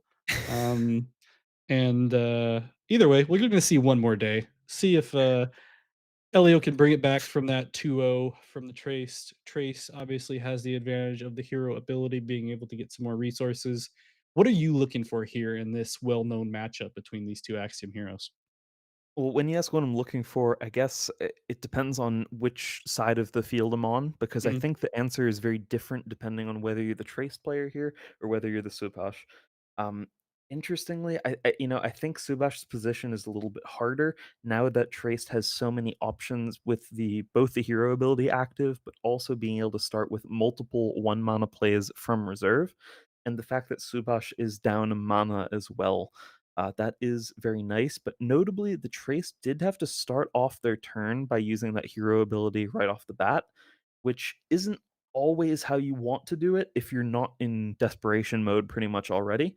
um, yeah, interesting to see them choose to go for that immediately instead of just firing off, for example, this frozen delivery, but ends up choosing to play out this Walrus Scout and immediately say, oh no, I'm going to try to contest that hero side, regardless of you putting the brass bug there. Yeah, and with Elio on the Subash stacking to one side here, I have to imagine they're entirely playing for the potential tiebreaker, unless there is some other magical card in hand for them to work with. Having that milk out there is definitely going to help them stack up those stats, but it definitely seems like the Trace is going to try to contest it and not let that happen as far as a tiebreaker is concerned.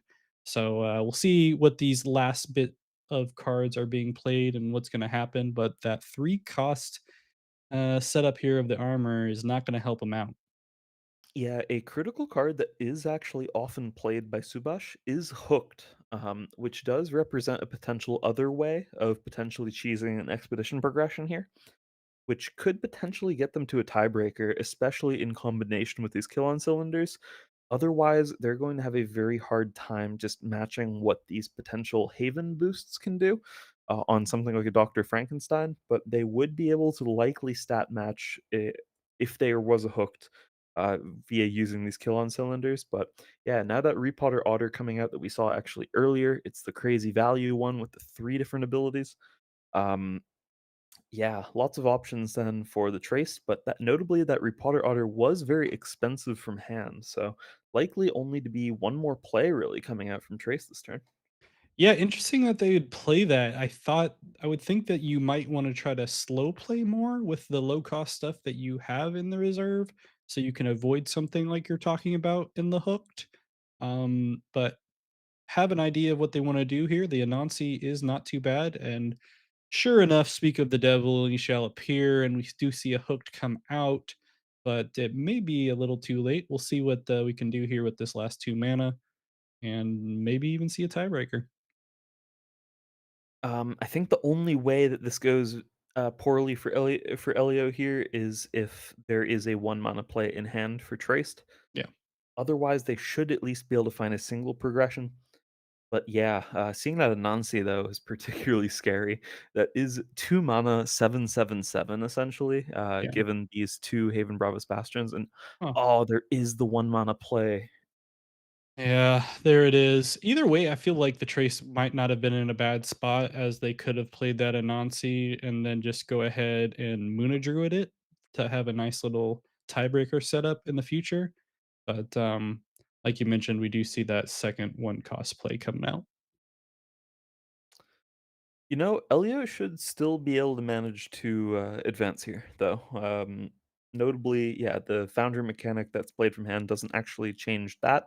It does just mean though that yeah, they will have to use both of these Haven Bravos Bastions, just play out this Foundry mechanic, and take a progression of their own. There will be no win this turn for Trace, but Elio's hanging in there.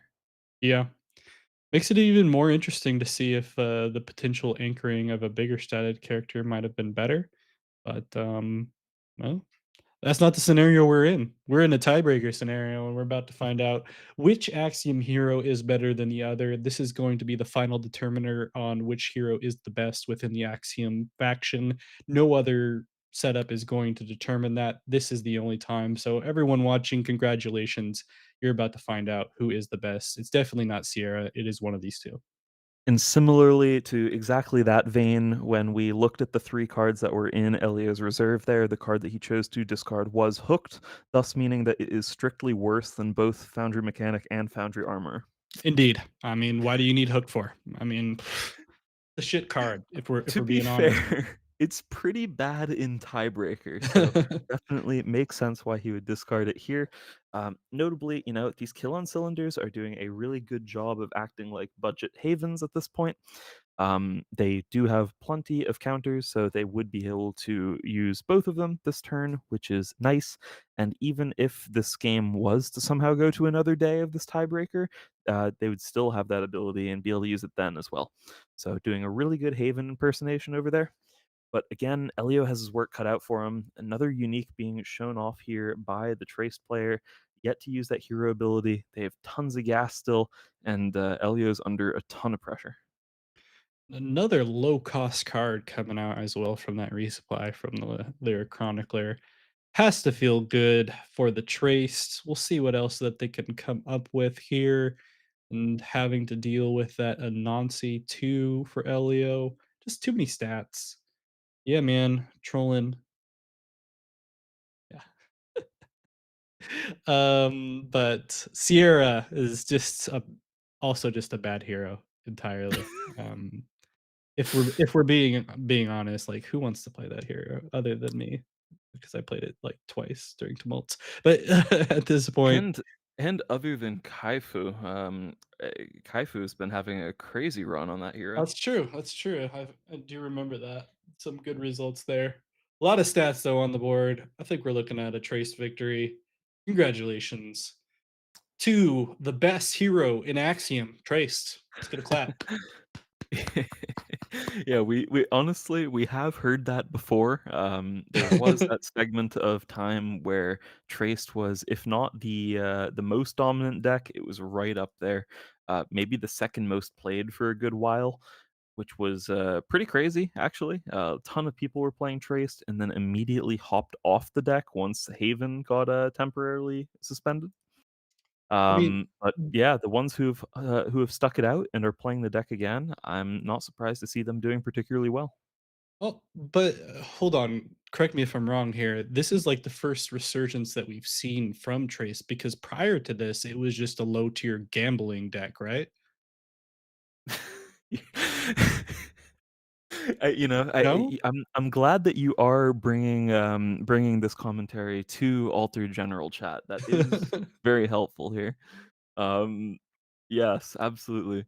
It I just realized as well, we have just jumped into round 4 now We of the have. event.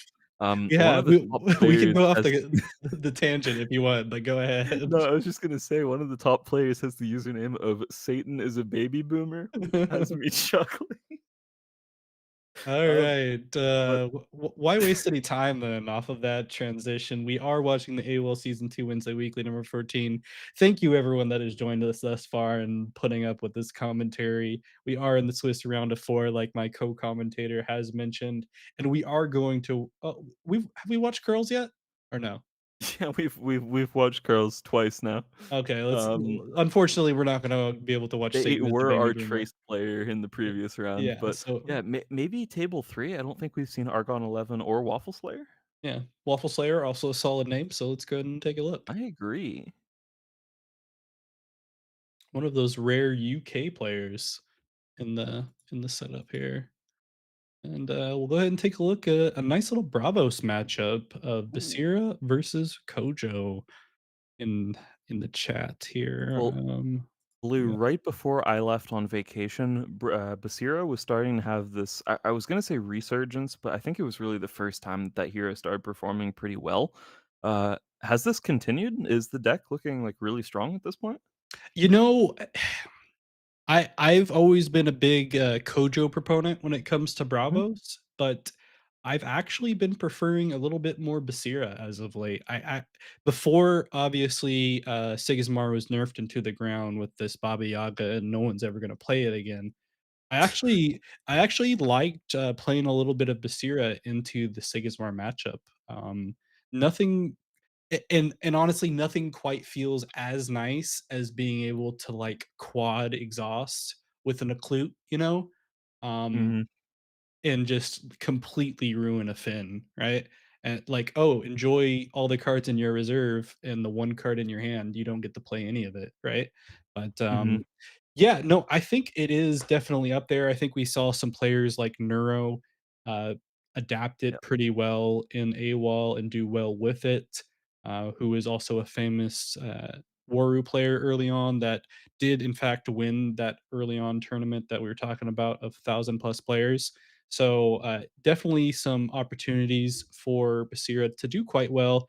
It is still a Bravos deck, so it does have some downsides that are a little bit more easily exposed than some other factions, but fun nonetheless. And it's a good time. Saringer making everything work in Bravos these days.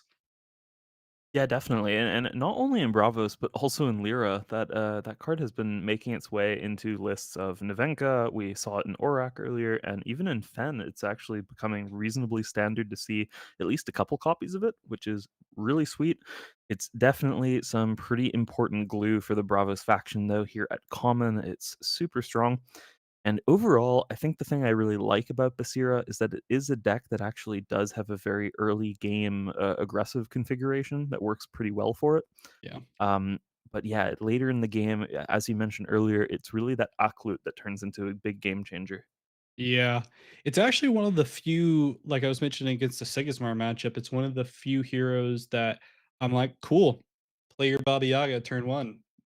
Watch me do a nice little tiny Jin Chiron play and take that. But not Waffle always. Slayer playing multiple cheap cards though that we don't always see out of a deck like Kojo. Yeah. Bravos Tracer, very resource intensive, but very strong for that. And Mhm. then also Skadi, interestingly, 2 mana, 2/3/2 from the front side. Pretty decent in terms of stats. I've definitely played some 2 mana, 2/2/2s just for its raw stats or whatever out of Bravos before, and this is better than that on the front side. On the back side, it is an exhaust effect, so it does cost a little bit more, but you do get some value for that. Yeah, I think early on when Trial by Frost started out, I was messing with Scotty in my Kojo deck. Ended up taking it out, opting for some other non-3 costing stuff on the reserve side of things. Just not really needing that much interaction as far as the exhaust is concerned. I did definitely add one of those cards we do see on the field there in the rare snowman into the Kojo deck because honestly, we're talking about stat efficiency. Nothing quite hits quite like a good old fashioned rare out of faction snowman, if you know what I'm saying, right? So um still plenty of mana left for both players, though. A lot of cards in hand for the Basira. Should be interesting to see what they play here. Yeah, it's funny. Basira often a deck that does actually run out of gas pretty quickly especially if you're playing those really aggressive early turns. But really, when you are able to activate that Haven Sarengar, like when it leaves the expedition zone, if it's fleeting, draw a card. If you're able to play that card over multiple turns and draw the card off of it, you're doing plenty fine in terms of card advantage. And again, as we mentioned earlier, Bravos Tracer that did come out for Kojo is very resource intensive. So yeah, not very surprised to see Kojo dipping lower in resources here. Yeah, despite the Pathfinder coming out, since we did not see the Basira activate the ability, I have to imagine there's something else left here. And we do see a Tiny Jin come out. Still one mana left. A lot of stuff that can be thrown out here, including a Fire Rabbit potentially. We'll have to see if that is in fact the scenario, and we'll see some good old fashioned Basira shenanigans. And sure enough, we get a Fire Rabbit. Wow, yeah, that's a huge fire rabbit here. Actually, both that with the Basira hero ability here really Yeah. lets them cash in on some of that card advantage, find a double progression, which is super sweet, and also put this tiny Jin into mana if they so choose. But no, they end up saying no. I want to potentially play that the next turn. Yeah, and honestly, being able to play the Clute as a turn 2 or the player 2, it's gonna be massive against this Kojo coming up being player 1 and basically gonna negate the reserve entirely potentially if that's what they so choose to play first, which I feel like you almost have to, especially in a Bravos v Bravos matchup. Yeah, I mean, this is going to be so good for Basira here. They're currently even on the tumult, and they have such a crazy card advantage piece here with this Aklut. It will double exhaust the Kojo's reserve. Kojo can't even really mana here at this point, otherwise, they will have a single play for their entire turn. And the worst part is when they play cards from hand here, they will go to reserve, and when they go to the reserve, at the end of the day, they will have to be discarded. So, yeah, not where you want to be for Gojo. Hashtag Arcolano Milk into Tracer here real quick. Come on, big money. But yeah, we will see that Clute come out here and go ahead and do some exhausting onto the Kojo, who is not on a Buddha turn, so does not have the advantage of having a token that could help them out advance on at least one side. As we are even on the Tumult, so we'll have to see what those cards in hand were. And you know what? Haven's not a bad one to get. No, Haven does a good job of helping out, and especially when paired with something like a Tiny Jin here, that is a pretty nice hit actually, because it does give Kojo a way of actually climbing back a little bit in the mana, despite not being able to mana this turn. So that is a very nice hit off of the Haven as well. Yeah, we do see one of those other common cards coming out that are included in some Basira and Kojo decks on occasion in the Bravos Trailblazer. It's kind of, I haven't seen it that much lately, but it definitely was one that people were messing around with as far as Bravos in the Trial by Frost set. A good card, two costs from hand, and go ahead and makes a nice little 3/3/3 character.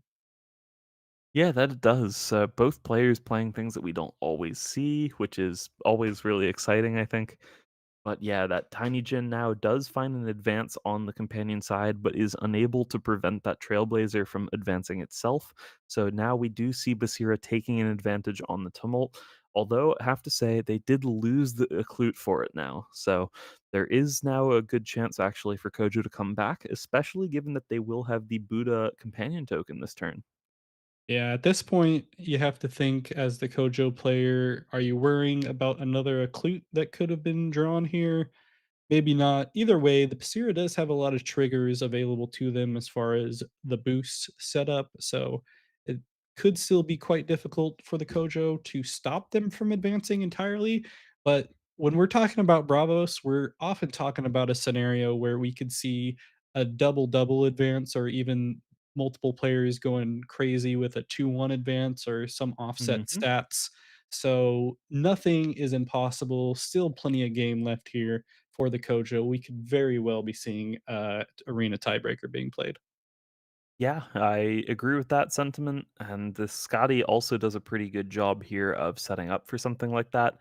Being able to exhaust something here, I think, is really important. Definitely prevents some of the more cost effective ways that Basira could engage in this turn. So I like that as a start.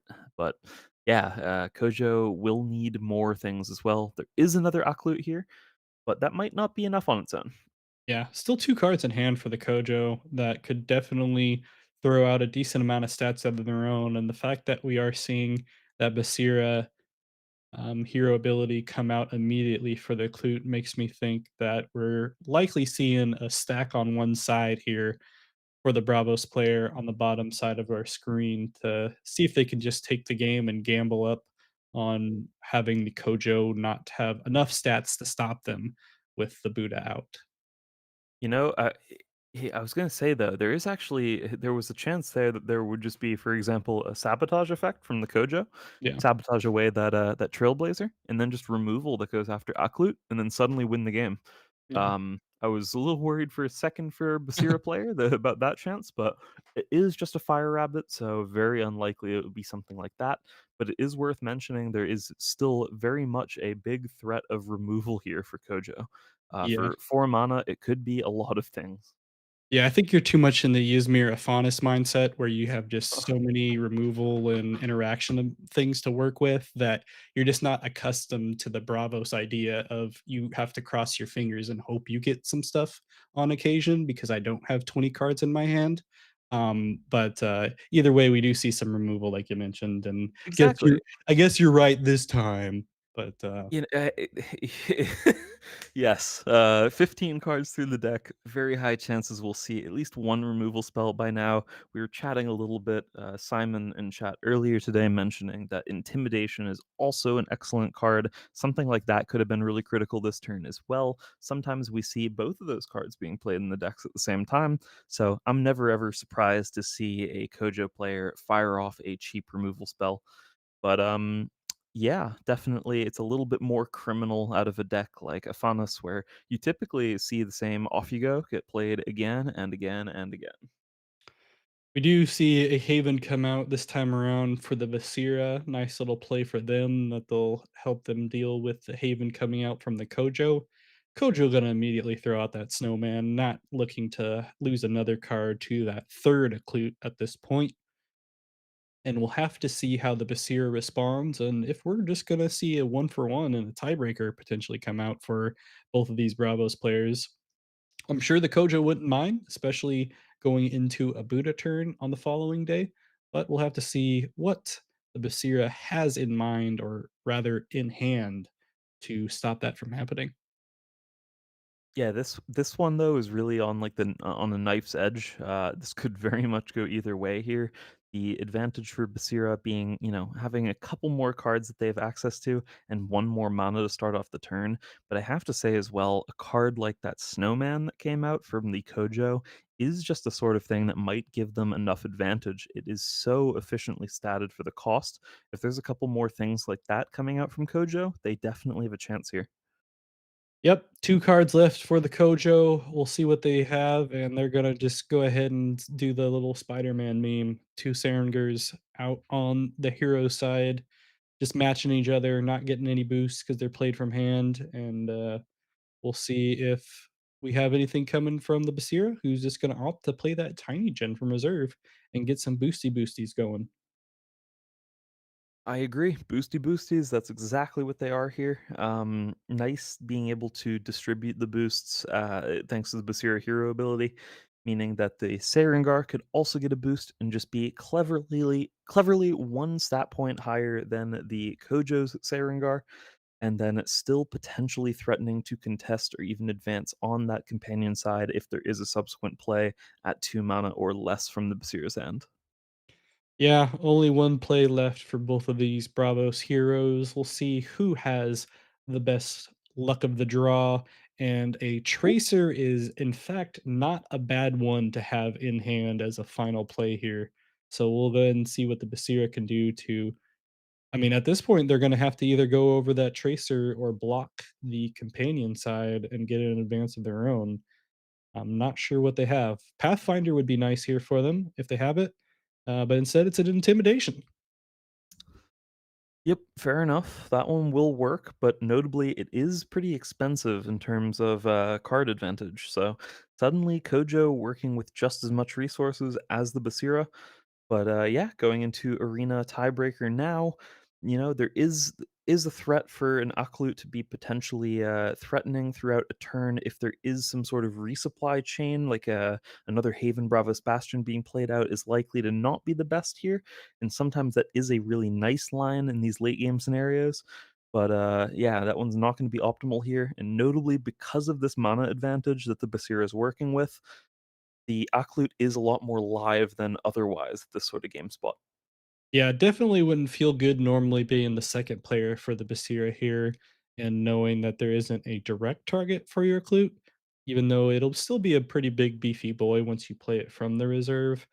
Probably going to try to hold on to it, like you mentioned, use that mana advantage, and hopefully the Kojo throws something else in the reserve that they won't be able to use after it's exhausted. But they do have a Buddha to start things off, and they're just going to go ahead and immediately play that Sarengar from reserve, as is expected from them.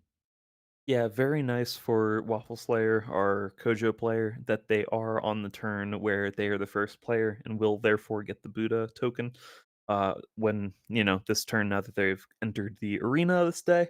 So it's definitely good timing for that at least. And Aklut is the first thing actually played out here from Argon 11. Didn't really Interesting. expect that. Yeah. Thought it was going to be the Sarengar, if anything, but maybe they're figuring that the Sarengar not as optimal. They would rather just play out just more flat stats overall. Yeah. More than likely, we're going to see both cards played from hand at this point, as you mentioned, with the Sanger not being played potentially, or we will see the opposite. Who knows? We did know that Snowman was bound to come out as it was returned to hand earlier, and then they go with the Sarengar. Interesting. I was not expecting that, but we'll see what they have left. Only 3 mana, still definitely a possibility of going 2-1 with the cards that they have in hand, but more than likely, based off of the draw, only gonna have 1 other card to play with, unless they're playing the good old-fashioned Simon deck, on Basira and have a bunch of one costs, but, probably not the I scenario. think I think Argon was trying to play around the potential sabotage effect from the Kojo Mm. player, where the Kojo player chose to, instead of sabotage immediately, just play out the card from reserve and make it Oof. look like the Aklut wasn't going to be relevant when it in fact was. Um, but no, they just immediately play out the Aklut anyway. But yeah, here tons of efficient stats coming out from Kojo. We'll Yeah. see if it's enough. With 3 mana left for Basira, I feel like it's gonna be okay for them, but it is so close here. Ooh, a unique Tooth Fairy coming out where they can sabotage. And if you control one or more landmarks, resupply. It's not going to matter as far as playing a card, but so far is enough stats unless there's a one Wow. cost. And there is not. They should have been running 12 one costs that Simon is definitely always a proponent of. And Aryan will take the victory on the Basira. What a match. Super close one. Yeah, really impressive showing from both players there. The Kojo really was pulling that one back and making it look like much more of a game than, honestly, than I thought it was gonna be. Snowman's put in a ton of work there to make that game look really, really close. Indeed. And now we are down to two more games left here in the Swiss round of four of the AWOL Season 2 Wednesday Weekly 14. Once again, want to thank everyone that has joined us in the stream. Listen to us talk, joke around a little bit, troll a little bit. It's just it's a good time having AWOL back. I missed it a little bit Mhm. overall. So I know you were having a vacation and getting away from all the electronics, but doesn't it feel nice having the warm glow of your computer monitor hit your face and get a nice tan? Yeah, the nice blue light shining into my eyes here at 3 in the morning, it's what I live for, Yeah. so absolutely. Yeah, I know you missed it. Like you were thinking like, "Wow, this is not nearly as relaxing as when you were out in Iceland, like not nearly as relaxing as being in front of a computer screen." You're And I just can't wait to get back. Yeah, and, I was just thinking to myself, I can't wait to get back and have Blue harass me about the altered general chat on stream, so, Yeah, yeah, it's where I wanted to be, you know? yeah. The heart wants what it wants, and I'm gonna go ahead and go to table 7 because that's what my heart wants. And we will take a look at the end of a game as Navenka takes it over Finn and Crowbar. That you can take a look at real quick on the board here. Oh, never Mhm. mind, it was a small step play, was it? Was it a small step play? No, it was just over. Never mind. JK. Let's look it back, see if there's anything left before we go to the Our next round. our last remaining match is, of course, a Lindaway mirror, where both players have double Baba's Isba out currently. Which definitely explains why this game is going a little bit longer. It's These are incredibly complicated game states, typically, especially when you have multiple Babas Isbas out.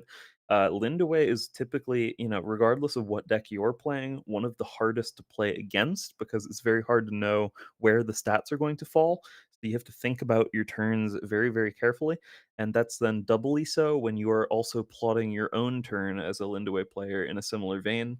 So, yeah, not surprised to see this one being a sort of a longer battle going on here between these 2 players. And we do see a fun little Kraken of the common variety in the reserve for the top Lindaway, trying to get a little bit of a surprise on your the longest game in this current round, and, a little bit of an advantage here for the bottom Lindaway, it looks like, just by having a lot of cards in reserve. I mean, hand rather. Yeah, it's that, but they're also going to be starting out while having access to this Moth Lantern, which is so nice for them. Um Yeah, I have to believe that Zoa's got this one. They're a very experienced Lindaway pilot, and unless all of the cards in their hand at this point are very much unplayable, I think they're going to have a very good time navigating this turn. So few resources left for the top Lindaway, and so many ways to say after you again and again, and really grind all of them out. Yeah. Would it be safe for Lindaway to be a pilot, though, with her being blind? I don't think so, right? Probably No, not. but, probably not. Well, actually, maybe, right? Ma does all that stuff for her, so Oh, maybe okay. Lindaway is not the pilot. She's the passenger. Ma's the pilot. Okay, so it's a seeing eye maw, basically. Yeah, yeah, Yeah, pretty much. Okay, that's fair. But the You Maw can doesn't fly have planes, yeah. yeah, but the Maw doesn't have hands, so would that make that difficult with, like, the transference of information? Well, Maw tells Lindaway what to do, right? Yeah, but there'll be a little bit of a delay, like lag coming through the screen, but that's besides the point. Let's actually watch the game. Gift of Self being played, lots more cards, so top Lind away, didn't have cards in hand initially, but now definitely does. Yeah, Gift itself, I mean, one of the best commons out of a deck like Lindaway. It's so synergistic and so nice for the card advantage, but notably, Zoa has their own copy, and every time that they trade in that vein, it's going to go a little bit more in Zoa's favor because of that Moth Lantern that's already sticking around on the board. Notably, both players having cashed out on that hero ability made their Maw means that this off you go now for Demarion is potentially very important, but it's matched by an off you go of Zoa's own going on the on Demarion's Maw. Darn Ysmir players with their off you goes and removals and all that kind of stuff. It's just a pain. But now we'll get to see who takes it between what is left for the cards. And like you mentioned, I feel like we're gonna have Zoa still have the advantage despite losing that off you go from reserve. Just too many cards in hand, and we're just having a duplicate season. Everything's just the exact same. Yeah, and at the end of the day, that just goes in the favor of the player who both has a little bit more mana and a little bit more cards in hand. Also, whoever is playing second, and in all of those cases here, that player is Zoa, meaning that they will find a progression here, and on both sides even, and that should be enough for winning the game here. Yep, and we do see one more of those landmark requirement uniques. Like you mentioned, seeing more and more of those across multiple heroes is definitely interesting. I remember the days when you got a landmark requirement unique in a pack and you just immediately just wanted to cry. And Do now, the trash immediately. yeah, people are in fact making them work. So fun to see nonetheless. And yeah, that should be the end of that round of the Swiss. And yeah, Cole, Lindaway is indeed a passenger princess, I guess, if you think of it that way. So fun times. Swiss round 5. Just one more round left after this in the AWOL Season 2 Wednesday Weekly, number 14. I am Blue, also known as Blue Oak TV. Find me on YouTube, Blue Oak TV. Subscribe now or perish. Anything you'd like to say? Yeah, no, I've just enjoying watching some Altered again. Pretty fun. Enjoying chuckling at all of Blue's very serious commentary and all of the very serious usernames, of course, that everyone shows up with, which is great. Yeah. Um, I'm thinking for this round, maybe we go for the last time to a table that we haven't seen the players of, and Yep. then round six we'll jump into the finals. Yeah. Sounds like a plan. Cool. Let's go table six then. Impuissant against Sarcasm. Yeah.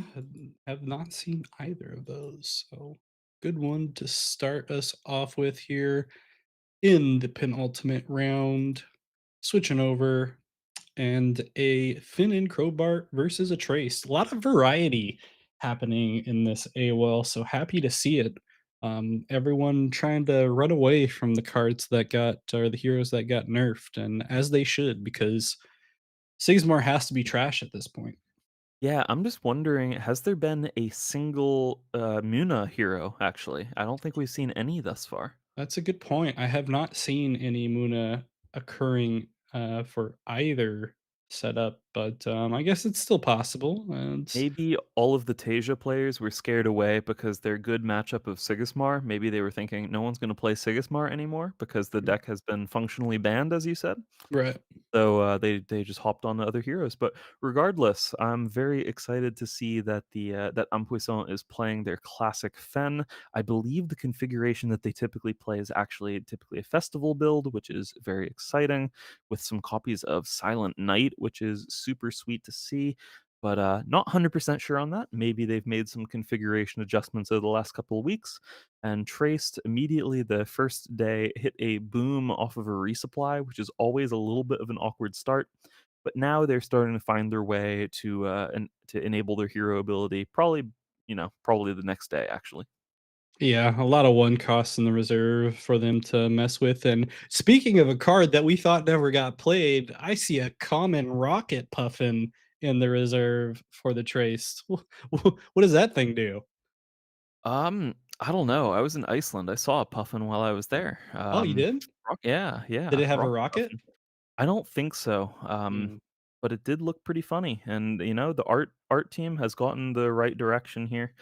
I love where they're going with it, and puffins are clumsy animals, so maybe they mm, do need some rockets in order to be optimally efficient.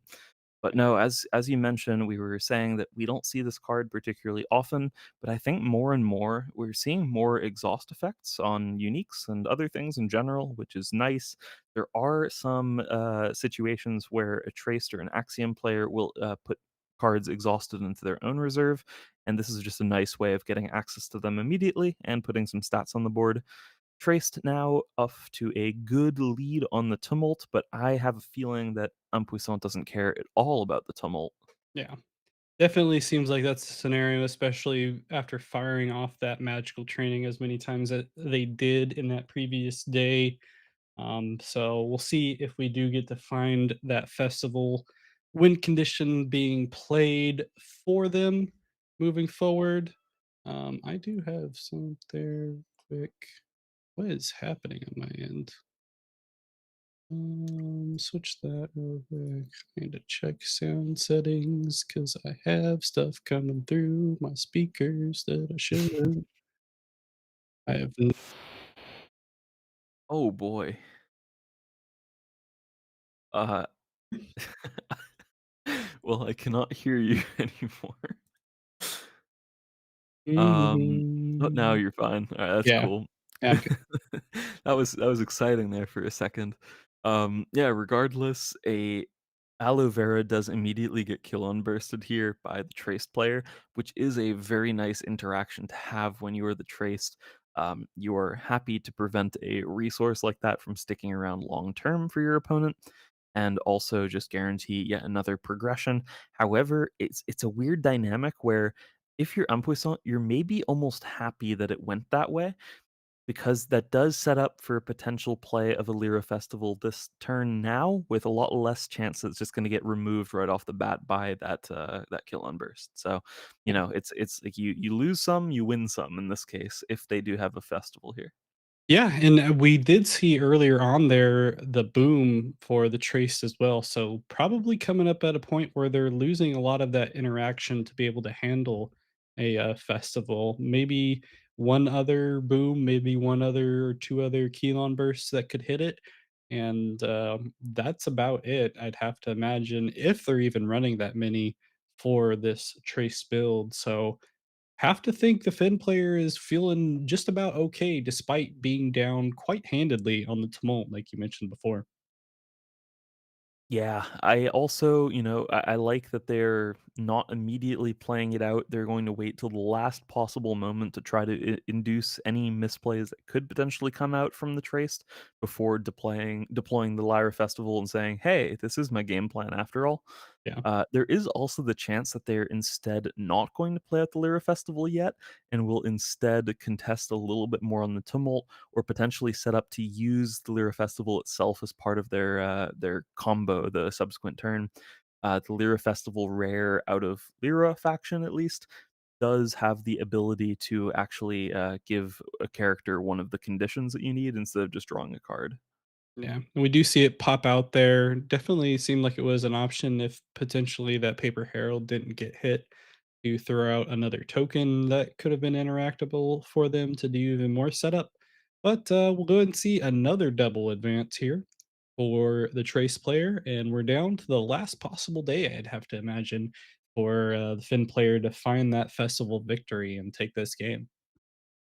Yeah, this is it right here. I think like the scariest thing actually is the possibility that removing Lyra Festival might not actually do it for Traced.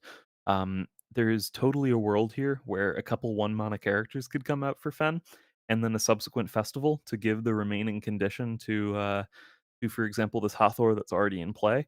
That is very threatening, meaning that if possible for Traced, they would like to remove a character even that would have a relevant condition this turn. but whether they're gonna get the opportunity to do so, very much still up in the air. Yeah, and that sleight of hand in the reserve could definitely be interesting, especially with effects similar to the paper herald that we've know is in the Finns deck to be able to get a free character out there that could be interacted upon, or just whatever else that they have as far as cost reduction potentially in their hand that they want to see in the reserve. But Mhm. instead, we will see the Martingale hit the board. Nice one cost fleeting character. And we don't see any immediate removal coming out from the trace, so not sure if they have what they need at this point. No immediate removal, but also no sabotage. It is possible that playing out a character here and digging a little further gives them an opportunity to potentially use a card like a Boom if need be. It is nice as well, also putting a Amelia here into the reserve. That being a 1 mana play will conserve as much information as possible, which is very nice. They're holding on to their secrets for as long as possible this turn to make it as hard as possible for the Fen to find the correct line. But yeah, the Fen also has their work cut out for them. Sometimes it is a little bit easier said than done to actually get the conditions needed while playing a Lyra Festival configuration rather than a Muna Festival. But we'll see. I feel like the way this turn's gone so far, there has to be some way of getting there, right? I think we may have been spoiled in the chat of the possibility of it happening, not being too likely, which is sad, but what can you do? Um, Starshine Simon is back, so everyone put away all the alcohol and the drugs. Daddy's home. But we do see the acapella training come out here at a fleeting setup, but it doesn't look like it's going to be enough for the Finn to take a victory. And we will see the quick setup here potentially for the Traced. And yeah, good game though. Definitely. And, I think the fact that the Trace did manage to find a removal like the Avalanche that's chilling in their discard now really means like, yeah, okay. The Fens deck did not cooperate with them maybe, but also Trace did find what they needed as far as answers go. So yeah, well done to them. Indeed, as we zoom on back to find some more games here in the Swiss round five of the AWOL Season 2 Wednesday Weekly, number 14. And yeah, plenty of games left to take a look at this point. Only one other has been completed, and that is the buy. So good choice. Gonna watch multiple games here this time around. Let's see. What do we got? What do we got? Who have we've seen them? Have we watched Table 8? We have, right? We've seen someone from every table, I believe, at this point, Okay. but yeah. Let's go and take a look at Table 8. Cool. Watch Geraldo versus Helix. Believe this is one of the Oh, we player. do have a Muna player. I believe this is one of the players that Cole was mentioning at some point. That's from Chile, and it is. And we do have a moon, and they're a Muna player. Perfect, like you said, Rin and Orchid versus a Navenka. At least we have one Muna player showing up and getting things going here. They do have a dragon out too, so being able to activate one of those cards and get an anchored dragon, I have to imagine. Also a pretty cool Capellia unique actually for Rin. Capellia is one of those cards that we do often see out of Rin specifically, and in comparison to most other heroes. And yeah, has a pretty sweet card advantage ability that gets played automatically, essentially, when you manage to progress on Forest, which is very nice. Indeed, and we see a triple spindle harvester set up here. Don't get to see that very often. Um, but we do this time around. The weird thing is, anytime I see a common spindle harvester, I automatically think, do they have Lyra Festival in their deck? Because why else? Why else are you using the common spindle harvester, right? Like that's why you use it most of the time, right? Yeah, I feel that. It's just I don't know. Rin is one of the decks that can play the festival. Just with what we've seen so far, I Yeah. have my doubts.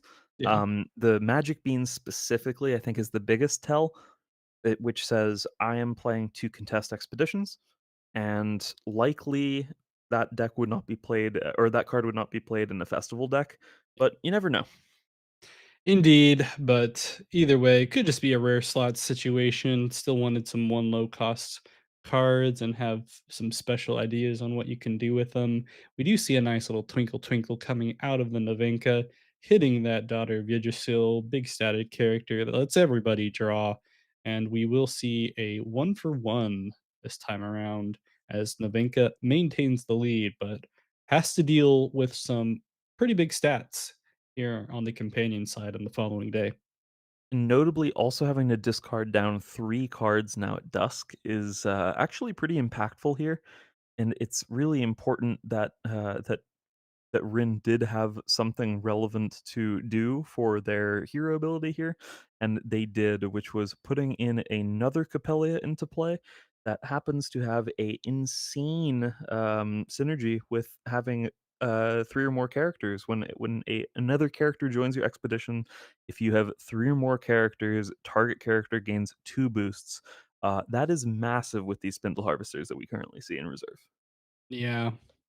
Being able to play that for free has to feel nice, and that's the second unique Capella that we've seen. So definitely a strategy that we're seeing come out of this Rin player coming to fruition, and more than likely gonna have a pretty good day coming up here with 3 characters already out and a bunch of stats on the board. Yeah, I'm very impressed with that Capellia. In general, yeah, as I was mentioning earlier, Capellias, for a deck like Ren, it's just one of the places where you see them. Sometimes I have a feeling that players have been able to get some on the marketplace relatively cheaply in comparison to other chase uniques because they just aren't as good out of other decks in a lot of cases, which is pretty cool. But regardless, these are pretty awesome. Tanaki does sabotage away one of these spindle harvesters here, but the other one does come out now and looks pretty nice in terms of stats. Yeah, deciding to throw those boosts on top of the anchored character, never a bad idea. We do see a lot of one cost stuff left here for the Navenka as well. Some dice rolling in the future as we see a common version of the Mowgli come out. So there's definitely an idea of what they want to do here from the Rin, playing low cost cards that are able to benefit off of potentially that uniques effect. We have to imagine they probably have other uniques that do something similar potentially, but either way, like I mentioned, a lot of one cost stuff from the Navenka as well. Still the availability to play that Trickster and maybe one other card from hand. So not quite over yet. We'll have to see how it turns out. And oh, a beauty sleep coming out now as well. Oh yeah, that was so interesting. So they do go after the Tanuki, but they do have the possibility of using it again from reserve here and potentially sleeping their own Capellia again. Yeah, that's what I was thinking as well. Being able to utilize that Capellia even further because it will activate on the following day, having that Spindle Harvester already out, being able to have 3 characters on the next card played. So should be fun to see if they decide to do that here. It will not give up the advance if they decide to do so, it looks like, depending on if there is a draw. Nope, we still have No, it will. The Yeah. Navenka roll here, so it will. So, decision time for the Ren player, rather. Yeah, I almost wonder if the Beauty Sleep could have just, instead of going after the Tanuki, just go after the Capellia right away and then say, "Yeah, if there's anything else from you that goes onto the hero side, threaten to just have both a sleeping Capellia and a sleeping Daughter of Yggdrasil here." Yeah, you would concede that one expedition on the hero side, but, I mean, you conserve so much of your game plan that way, but they do end up saying, "No, I want to double advance on the tumult and threaten to win the game outright," while starting the day with multiple characters that are pretty big on their own. So I, understand why this line looks pretty good as well. Yeah, definitely not a bad one. Still have a lot on the board. They give up on the unique, but they are ahead, and they get a nice little effect of having that Muna merchant in the reserve, being able to resupply as well. So this could very well be the last day if they're able to pick up a nice 2-0 or even a 2-1, depending on what the Navinka is able to throw out because still a lot of stats on the board for Geraldo on the Rin with those big boys and the Spindle Harvesters and a nice big Daughter of Yggdrasil. You know, given the expedition run out though, where neither of the expeditions that Rin needs to progress on are on Forest, I think the best card that they could potentially find would be a rare Persephone here. But no, looks like they are playing with a Daughter of Yggdrasil yet again, which in this case is actually really nice for them as they were the player with the fewest resources, and so Daughter does end up helping a little bit there. And yeah, Cloth Cocoon does find a target now in the Spindle Harvesters, but hey, at least, yeah, it's still looking pretty good on the chances for the Rin to be able to potentially double advance and win here. Yeah, and at the very least, I don't think they're feeling bad with a single advance as well. They do decide to play the Muna Druid and not going to save that for future use for anchoring, but we do see a unique Haven Seringer. Is this the one that we had seen earlier? It was, I believe, in the discard of the player by the time Yeah, we jumped into the game, but yeah. yeah, it's a cool one. Very nice. We do see a GG from Helix in the chat, so seems like they don't have what they need at this point. And gonna go ahead and roll, get some boosts onto the Martingale, and pass the turn. Yeah, Beauty Sleep, an awesome hit there, and yeah, it absolutely does it. Finds a double progression, and that will be it. Muna finding a win today. Glad to see that there is indeed a Muna hero still hanging in there. They do their best. They're just an overall inferior faction because I mean, if Cole would play it, I mean, what else can we expect? Either way, we'll go ahead and take a look at some future rounds here. Um, I uh, thought you said that Axiom was the inferior faction. What is it now, Blue? well, I was saying that if Cole plays it, then it's Uh-huh. definitely an inferior faction I just in see. I general, see. not just because it's the faction kind of thing. Um, Gotcha. Yep. I think Simon, if you're still there, you'd agree with me as well. If we have the idea, well, Cole would play it, then everyone knows what we're saying. But let's take a look to see what else we have going here. We are in the final round, round 6. This is for all the marbles, but he's not playing, so this will be for who wins this time around of the AWOL season 2 Wednesday weekly number 14.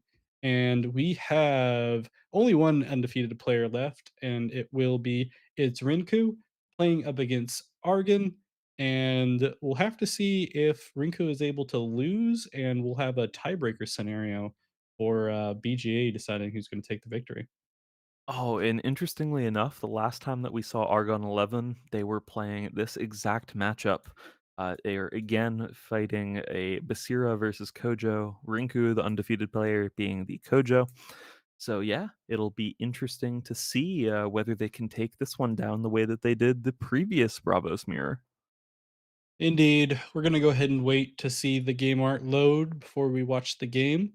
We'll see how fast this Bravos mirror can load up, and we might be able to watch some other games. If not, no big deal. Want to thank everyone that has joined us thus far in the chat, getting to watch us commentate, say some rude stuff, and enjoy Altered as a whole as we wait for this final game to load on up. Be sure to go ahead and subscribe to the channel, subscribe to me at Blue Oak TV, and go ahead and subscribe to Keylon Guy on YouTube. Not the Keylon Guy on YouTube, it's just Keylon Guy on YouTube, but is still the Keylon Guy when you're referring to him. Do not forget the, right? Yeah, especially as, on the overlay as we see it, it's just Killon Guy. Yeah, Yeah, because you can forget the or don't, yeah, up to yeah, you. yeah. I go by anything. Sometimes I say Keylon Guy, sometimes I say Kellon Guy, sometimes I say something in between.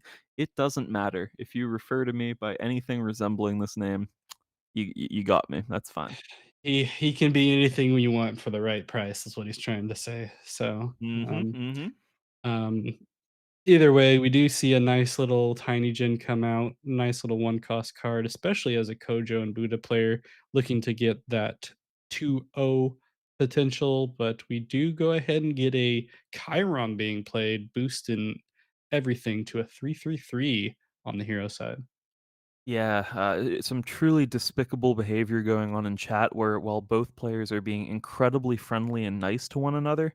Hate to see that. I want a angry grudge match between the two of them for our finals. No, but all joking aside, things starting out pretty well for our Kojo. Not bad at all though for Basira. Having a Chiron in the reserve for both players is a really nice thing in Bravos in general, especially pairing really well with Haven and Bravos Bastion. And Kojo finding an early mana advantage, I think is really nice for them. Yeah, having that nice little 1-2 play of the Tiny Jin and the Chiron always feels pretty good.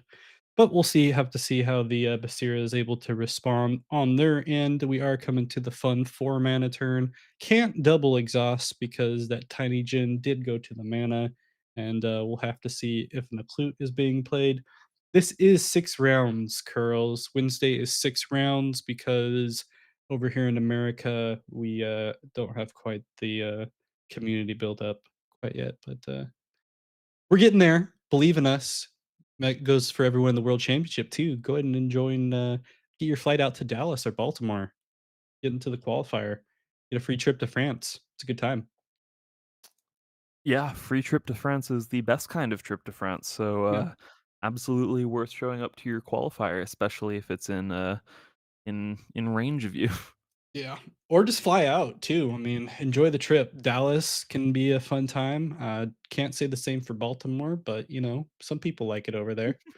Um In the meantime, we'll talk about some altered because we are in the finals match here, round 6 of this AWOL Wednesday weekly, number 14, the good old fashioned Bravos matchup. Now that we can get rid of those pesky Ysmir and Ortis top tier heroes, they're gone now. Only Bravos is left standing. Who do you think is going to take this one after we've seen it thus far? Just with the opener, I have to feel like Kojo's doing pretty well, seeing a Haven Sarengar get played out now. So I'm gonna give it to our currently undefeated player. It's Rinku. I think that their opener is excellent. Having the Sarengar here is of critical importance. The turn order is right, so that they'll be able to play out that Sarengar the next turn without it getting sabotaged away. I'm liking their situation. Yeah, and at this point, with Basira stacking up on one side, you probably don't even have to play a card here. I'm not feeling too threatened by any one cost that they could potentially play, especially being on a single forest terrain. Even if we saw something like a fire rabbit or another tiny gen, that's not going to do them any good on that hero side. So might just want to conserve cards and just pass things around. But they're thinking about it, and we'll have to see what they're thinking about here. Yep, I agree with you. I like that line. Seems pretty good here.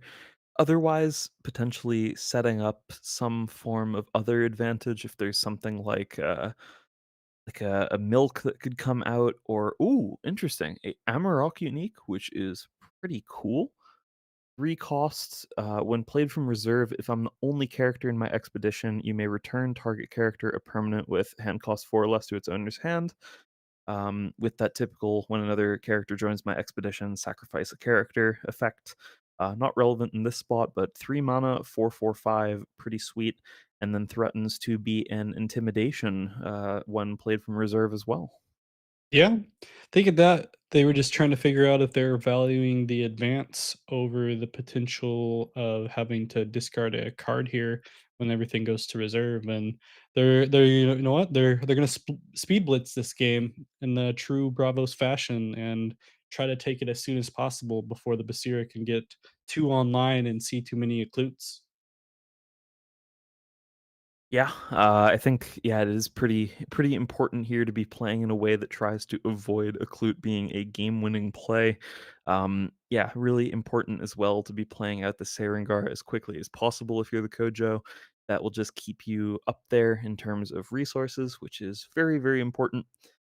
And they do have a good expedition they can play it on, at least to block the Basira, which is very nice on that hero side. Yeah, and just playing the block honestly isn't a bad thing, especially when you're up 2 expeditions already, gonna get a draw out of it no matter what. And realistically low on resources as far as what's in hand. So we'll have to see what comes out of it, but, 3 cards in hand for the, Basira and only 1 for the Kojo. Gonna go ahead and decide what they're gonna play. Surprising that they're taking this long to decide how they're gonna play this. I thought the would be an automatic one of having the Haven Saringer out. I guess what that means is they feel like they have multiple really good options, which isn't a bad sign for them. Yeah, we'll have to see what potentially that card in hand is for them. They could also use the support ability of the Amarok, which lets you reduce the next character you play this turn and have it cost 1 less. Maybe they have a big character that they want to play from hand. They are running the Amarok as a unique, so maybe there's something else they have spicy. They could potentially play a Sakurabru this turn. You are absolutely correct. I would be Whether or not shocked and they have appalled. that yeah, exactly. Whether or not they would have that in their deck list, very doubtful. But how do you feel in general about uniques for Kojo here? Is this the sort of unique that you would like to be playing, or is there something that you think is better for the archetype? I think it just depends on what you're trying to do. I think the unique that you play in any Bravo stack at this point is going to be the different variations of commons that you'll see in the deck or even rares sometimes as far as variability. My Kojo deck is my uniques are highly focused on the fleeting mechanic, which is why I throw in some milks into my deck, and then also trying to take advantage of using effects from the unique where I'm putting a card from hand to reserve, where it might not be ideal in some scenarios, but makes it an advantage for the way I play the deck. Whereas you see other uniques and Bravos that focus more on the idea of removal, which is super strong. Simon knows a little bit something like that. Everyone knows that Mulan that he has that you have to deal with on occasion. So I don't think there's really one type of unique that you're trying to play with in Bravos these days. I don't think we've found that unique in Bravos quite yet, but a lot of good options that you can figure out. And having a beefy boy like that Amarok at 445 is never a bad thing. Beautiful. Always great to get some Kojo advice from the Tumult champion himself. So, that's pretty cool. Amarok did indeed come out here this turn. There was no Occlute to prevent that, no sabotage effect as well. And they are just playing it onto that hero side, recognizing that this tiny Jin that got resupplied off of Haven is just threatening to otherwise be very good at blocking the companion side. So I guess they're saying that they didn't want to lose or didn't want to risk potentially getting stalled on both sides, I believe. Yeah. Um, and yeah, regardless, the Kojo does manage to find a progression, which is very important, and draws a card this turn. Things looking pretty good for them on that end, but at this point now, Basira has found a mana advantage and has a Haven in play, so they're definitely not out of it. I would just say that Kojo's probably in a marginally better spot. Yeah, it'll be entirely dependent on these draws that we're seeing here. Like I mentioned, there's not as much consistency with Bravo's decks. I think Haven Saringer has done miles and miles of things to make Bravos a lot more relevant, but it still hasn't quite hit the same tier level that we've seen in Afanis and Sigismar decks being just slightly above them. Although I do like the Sigismar matchup as a Kojo on occasion, it's just not quite there yet. You know, it's like it's inching its way up. It's close, but who knows? Maybe the Baba Yaga change and the helping hand change is what Kojo needs to make things move forward. Unless like there's some Haven Saringer watch listing coming soon. I mean, if Lyra players keep on using it, we may just see a common hit the watch list here pretty soon.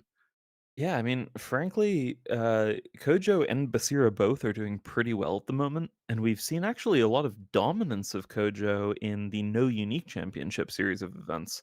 So, of course, that is different compared to a format that does have uniques in it, of course, and that does tend to be a little bit punishing for Bravos, as some of the uniques have often been a little bit more lackluster in comparison to some of the crazy things that we've seen out of other factions. But I'm definitely not surprised to see Kojo doing well, especially. Yeah, and we do see another unique Amarok coming out and going for that removal type of effect that we see from uniques, just completely discarding that unique Tooth Fairy that was a good one to have. I'd have to imagine with a 2 cost sabotage potentially coming out in the following turn. And now just gonna sit in the discard with big beefy Amarok unique hanging out in the hero side. Yeah, we do like some Amarok uniques. There are some very cool Amaroks in general that exist. Interesting to say though that these two Amaroks are very different from one another. Of course, they both have that typical Amarok effect where you have to sacrifice a character in your expedition if you play another character onto that side. But the otherwise, they actually play pretty differently. One is strict removal of something that costs 3 or less for the cost of 5 mana. And then the other one was an intimidation effect when Yeah. played from reserve, but otherwise just a beefy 4/4/5, which is pretty interesting overall. Basira now playing the tempo game plan, saying, "Okay, yeah, you did play an Amarok and it was pretty good, but I'm gonna sleep it and try to sort of prevent it from being at its best because of that Amarok effect itself. They're unable to play other characters onto that side." Yeah, and not able to utilize that from anywhere effect to do some more removal of cards that are just played from hand and won't even get sent to the reserve. They will be able to counter that Twinkle Twinkle with a sabotage, so potentially not be able to play it again. I've definitely seen games before where players don't want to have to deal with on play effects that could potentially mess up the board. So, as an Aphanis player, for example, and you're playing against a Kojo player that has a really good Mulan that keeps on removing things, you could potentially just keep on sleeping it over and over and over, no matter how many stats it has. So that way, that Kojo player could not utilize that anymore while you keep on boosting up your own characters with things like Beauty Sleep or something like that. I don't know about any scenario there I've seen that, but it's definitely a possibility that that could happen. Yeah, I've definitely never never looped beauty sleeps while playing against Simon's cool cards before. No, but yeah, it's really interesting though. It's really nice actually for its Rinku or Kojo player that they played that Amarok onto the hero side and not the companion side Mhm. because maybe it was a really heads up play just playing around that beauty sleep or otherwise just trying to get optimal expeditions given the stat line. But if that had gotten beauty sleeped and had been on the companion side, interestingly, that Buddha token would have triggered that effect and forced the Kojo to sacrifice that Buddha then, which would be pretty disastrous actually at this point. Yeah. Aklut now coming out from Basira, trying to stabilize a little bit, but things are looking pretty good for Kojo. Yeah, especially that's definitely Yeah. a force to clue play, and it's gonna get immediately answered with a mana eruption. Kojo just not allowing the Basira to keep anything into the reserve or have any resources at the ability of getting rid of their own mana, but at this point, getting a double advance and the victory, they don't mind. Yeah, that was, honestly beautiful sequence of events there for the Kojo at the end. Basira really tried their best with the Twinkle Twinkle, but, yeah, the sabotage that was very timely there prevented that from becoming relevant yet again, and otherwise then just having removal at the right time, it worked out. So congrats to It's Rinku. I'm always happy when we have a little bit of a smaller event like this to see that the player who was undefeated, the last undefeated player, is the final victor. So that's pretty cool. Yep. And congrats to Isrinko, like you mentioned, solid Kojo play. Got to see some fun uniques as far as those Amaroks. So good times overall. We do still have some games that we can jump into here just to round things out here on the stream. I'm going to go ahead and take a look at. Do you have a preference? I was going to go table four. Yeah, that's fine. Sounds good. All right. Table four is we will see the Lindaway versus Subash matchup. The matchup that we everyone's used to seeing, and sure enough, Lindaway has plenty of cards at hand, has a Moth Lantern on the board. Yeah, a lot happening. Yeah, Lindaway is down an expedition though to Elio's Subash, which honestly is not unexpected. I think Subash is a very aggressive deck in general, so it doesn't surprise me that they're a little bit ahead. And yeah, currently Subash has very good stats on that hero side. So possibly going to find another progression this turn. They very well could. We'll see what's going to happen here as far as targeting some boosts. And it's going to go ahead and go on that brass bug. And plenty of stats for them to work with. Only 2 mana left for the Lindaway. And they're just going to off you go. That's always a solid one to play. And it will put them down a little bit, but still an advance for the sub ash so far. Yeah, I think that the off you go was actually not necessary there because Yeah. unfortunately for the Lindaway, no matter what, there would have been an advance there for Subash, so they could have potentially saved it. I doubt there's any synergies for having an extra card in the reserve here, but maybe there is like a spell pickup effect that they want to be able to use, like a sleight of hand or something like that. But I doubt it honestly. But regardless, Lindaway is not in a bad spot here still. Yes, the Subash is adjacent and is very threatening at this given moment, but again, as you mentioned before, Lindaway has a ton of cards in hand and more mana than the Subash as well, which is a relevant dynamic at this point. Yeah, and as you always make sure to point out, that darn Moth Lantern is still available too, right? So who knows what the Lindaway Mhm. can pop out. And we'll have to see if it is enough for them to potentially take this game back from the Subash, who did throw down a nice little Walrus Scout into the reserve. Yeah, speaking of the Walrus Scout Blue, could you try to read the flavor text of that? I just wanted to know how to pronounce that. Yeah, hold on. I need to go into Walrus real quick.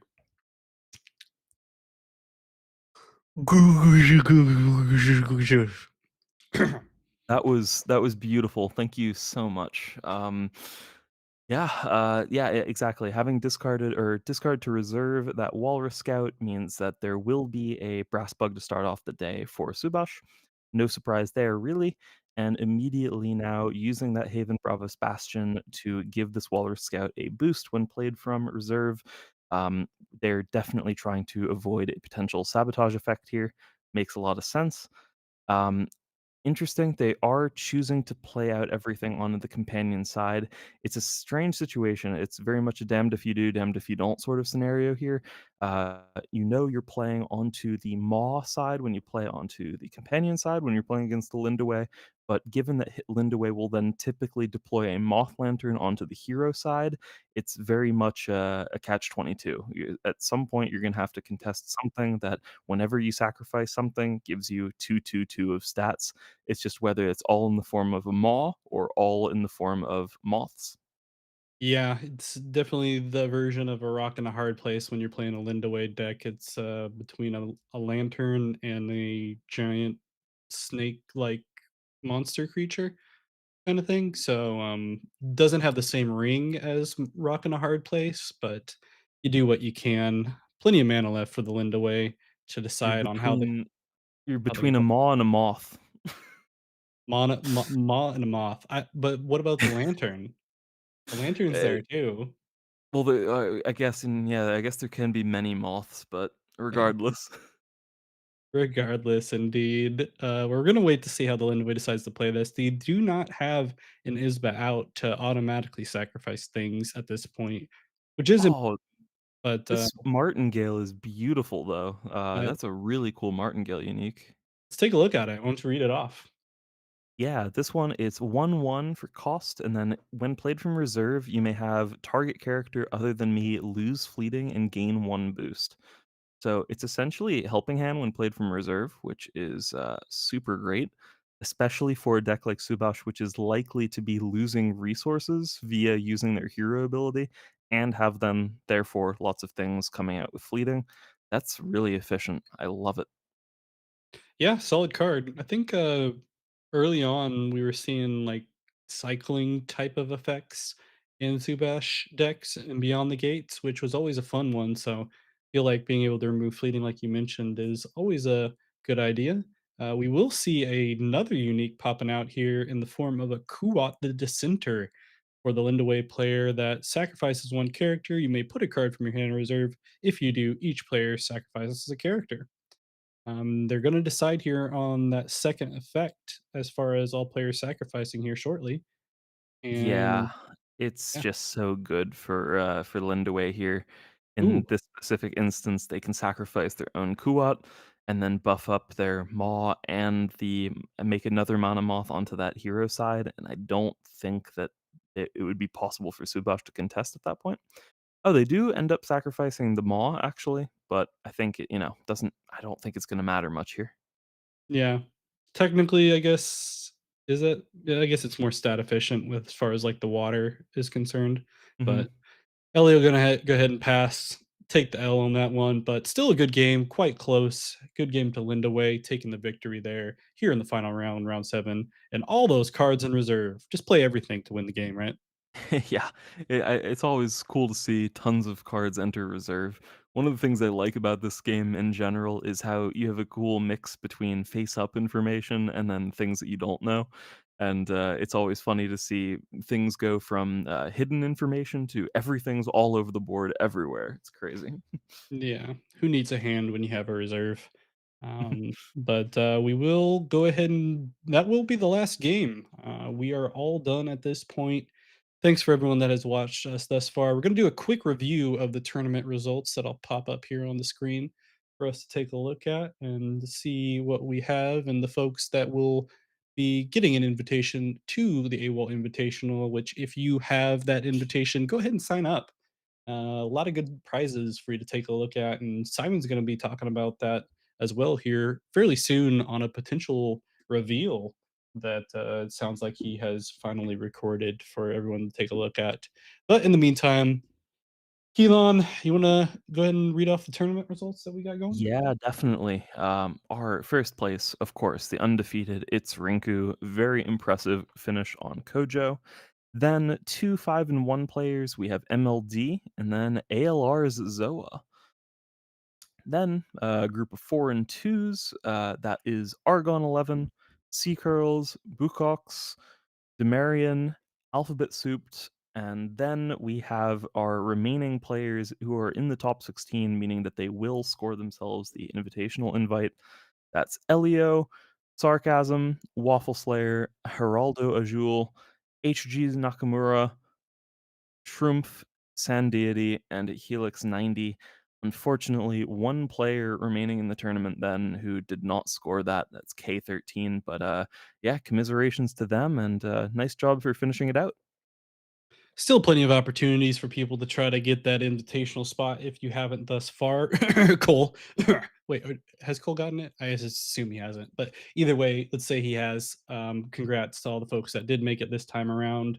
And thanks for joining us. My name is Blue Oak TV. If you don't already know, go ahead and watch some of my videos every Wednesday and subscribe to my channel. And also subscribe to the AWOL channel. It's a good spot. You can watch some VODs, maybe make some videos here in the future that we will have for everyone to take a look at. I have to imagine Simon's going to be posting that reveal for everyone to see the first official recorded video on AWOL for people to watch. And then my co-commentator has some stuff to talk about as well, mostly how they're nice and relaxed after coming back from vacation. Yeah, don't know about that. I'm a little sleepy at this given moment, but it's been a lovely, lovely AWOL Wednesday as usual. Notably, you did say that there's lots of opportunities to qualify still. Believe it or not, there's just two. That's a lot. AWOL Monday and AWOL Wednesday next week. So if you're still itching for that invite, you have exactly two chances, maybe less depending on your time zone. So get ready. Next week could be a fight. Should be fun. Then otherwise, of course, the wonderful Pandy Andy will hate me forever if I do not mention that tomorrow is AQZ Championship on Thursday. So chances are I'll be joining him for commentary for that. Uh, and yeah, so again, as always, lots of Altered to be played. Indeed. And if you think you can't make it to one of the final qualifiers, just do it. You don't need sleep. I mean, Elon's here, staying up, not sleeping. Why do you need it? So just plan ahead. But yeah, besides that, once again, want to thank everybody. This will be all we have for today for the AWOL Season 2 Wednesday Weekly, number 14. Be sure to go watch the future events that we have coming up here on Monday and Wednesday, and also the Invitational. That will be the biggest event that we've had in quite a long time since the last Invitational, realistically. So be sure to join, subscribe, hit all those notifications, all that good stuff. And thanks for joining. And we will catch you later. Definitely. Nice to see everyone here. Thanks for hanging out and chat, and good night. Bye.